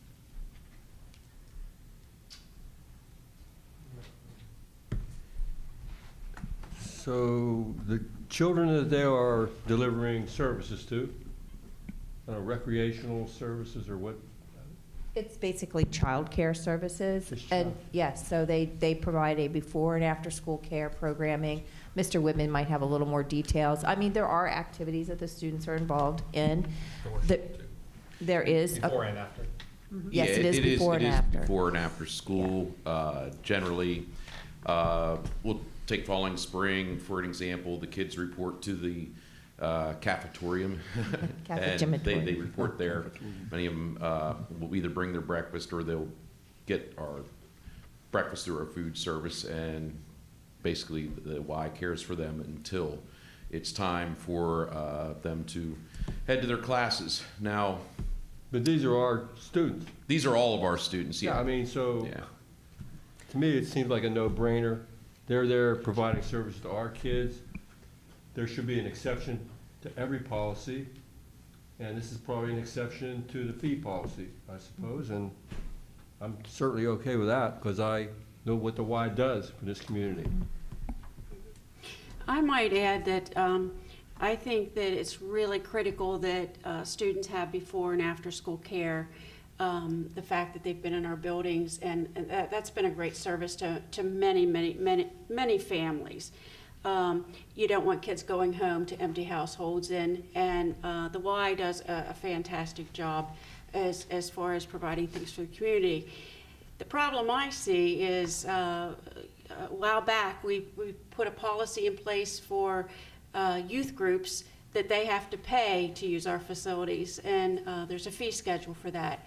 I voted against that because I felt that these were kids of our district and they were using the facilities, and there were people that were volunteering enormous amounts of time to use this, but now those people are all paying according to the usage of the district facilities. So I don't see a whole lot of difference between those kids using, because they're our kids, and these kids. So we put that policy in place so that, it was covering the facilities. So I think it's a little difficult, because I think that having youth sports use our facilities is pretty darn important too.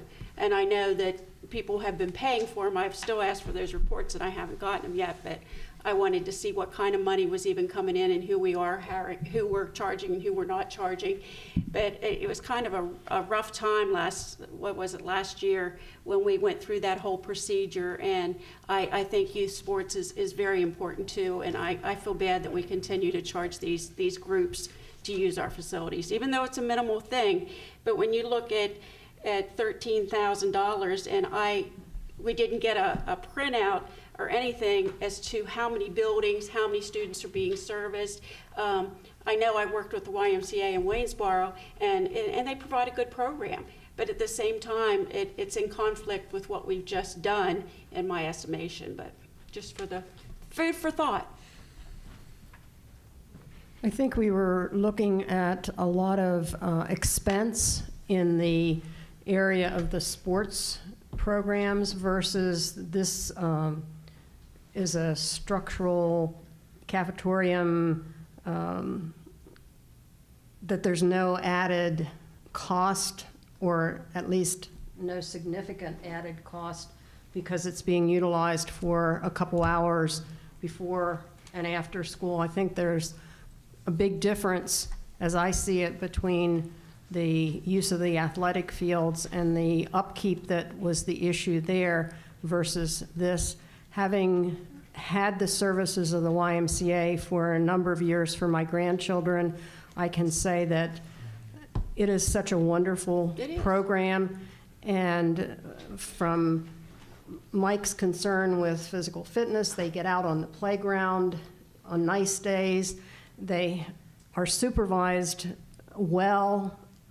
I just, I would not want to do anything to deter the use of the facility by the YMCA. And we also have at least one building that's being used by the Boys and Girls Club. And do we have an agreement with them similarly? We do not. I almost promoted you too. Please don't.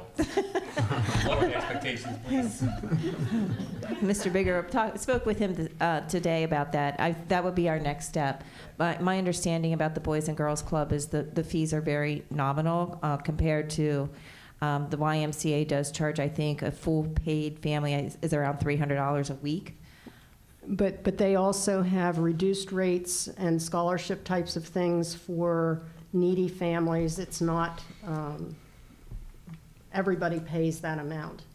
It's a need-based, because I talked to Chris Meissner today to make sure I had an understanding of it and so on. So it's a similar service to needy children as well as those that can afford to pay versus, I'm not sure what the requirements are for Boys and Girls Club, but I think we need to make sure that we are doing things on a comparable basis for both groups that use the school. I'd like to see the information on how many schools, how many kids are being serviced, so that it would be good to know that. And then I'd like to be able to compare. I've asked for this report and have yet to receive it, but I would like to see who we are charging and what has come in on that policy. Because when it was passed, we said we would get a report, and we have yet to get that report on who's paying and who's not. I've observed the after-school programs. Like I said, I think it's a wonderful thing. I don't want to handicap the Y in any way, but I want to be fair to all groups, just not the YMCA and the other girls. What is the Boys Club or Boys and Girls? Boys and Girls Club. So I would like to have that information before I make a decision on this. Our relationship with the Y, and obviously our swim team uses their facilities, right? And that's been from day one, because we don't have a swimming pool. We don't have, those are big, huge facilities that if we were to have a swim swimming pool, if we were to add that type of stuff, we'd either be looking at maybe possibly disbanding our swim team. From what I understand, there's some pretty good swimmers. I don't know that, or if there are any other entities that we do this with, the trade out, so to speak, or whatever that is, Boys and Girls Club or whatever else. I'm saying the magnitude of us and the Y by the being right across the street and so on, compared to some of the other spaces. And I mean, correct me if I'm wrong. Is there a greater? Yeah, I think our challenge is the word comparable. And when you don't have an exact square foot to go by, which we don't in these scenarios, that we have to come up with something that we're okay swapping services, and then we'll come up with a fee structure for Boys and Girls Club that was approved 3 or 4 years ago without the policy. So we're fixing the past a little bit with the new policy, and it's hard when it's not just, hey, when I went down to the F&M Bank and told FCDAC it was $17.50 a square foot. You know, it didn't matter. But we have a harder time with square foot because we're a taxing body. We want to be nice to the public. We want to let them use it. So I think you just have to let us work through some of these a little bit. But I think Faye's word comparable is a relative term that's going to be hard for us because they're very unique. But when we have youth sports come into to use our gym, school district kids, we're charging them. But we're allowing the after-school kids to come in and, you know, we don't even know the numbers. We don't know how many schools. Well, there'll be a charge because we are going to get the rent free for the pool. You'll get 13,000. Yeah, so we have to figure out what that comparable number is. Yes, but if you looked at and went with the fee schedule that's there for the athletes, what's that look like? It'd be a lot more. I mean, I just want to be fair. The option would be we follow the policy then and charge them the $40,000. Oh, yeah, we'd have to actualize it. I mean, And I understand that's not realistic, but I want to be fair to all groups. I don't want to target, well, the Y's this and the youth athletes are this. You know, I think we got to. What would the youth groups, what would the youth sports then give in return since the Y is doing? That's. The Y.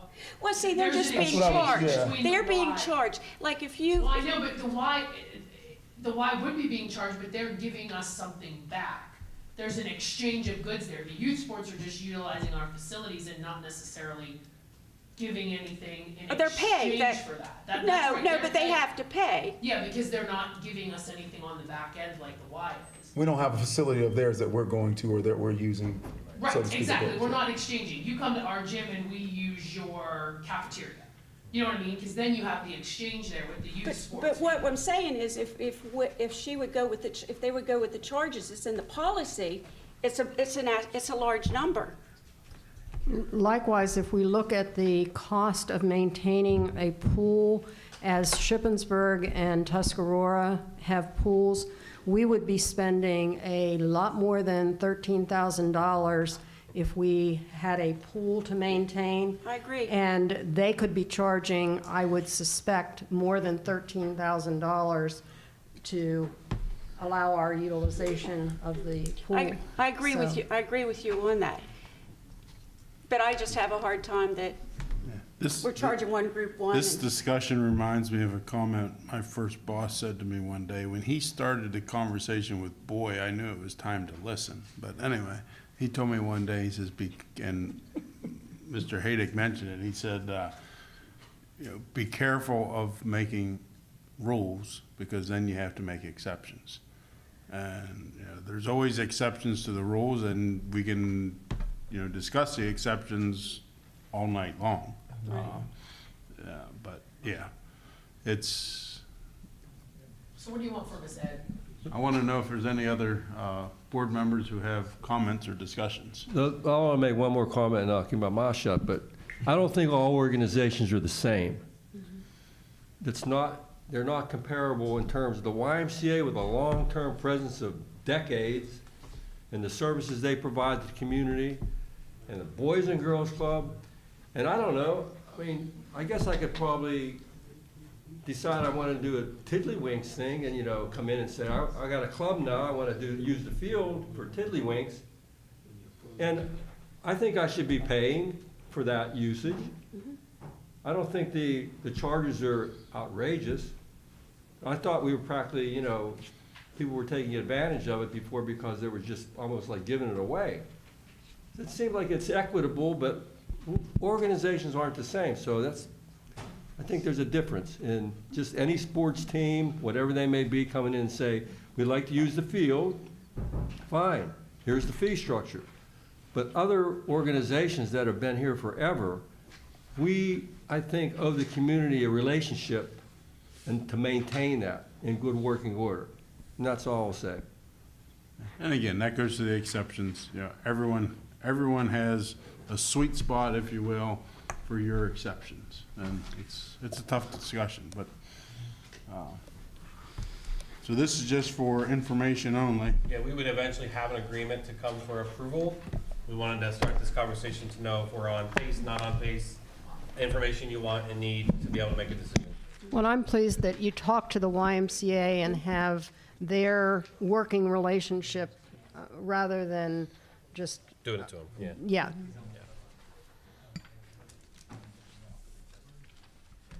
All right.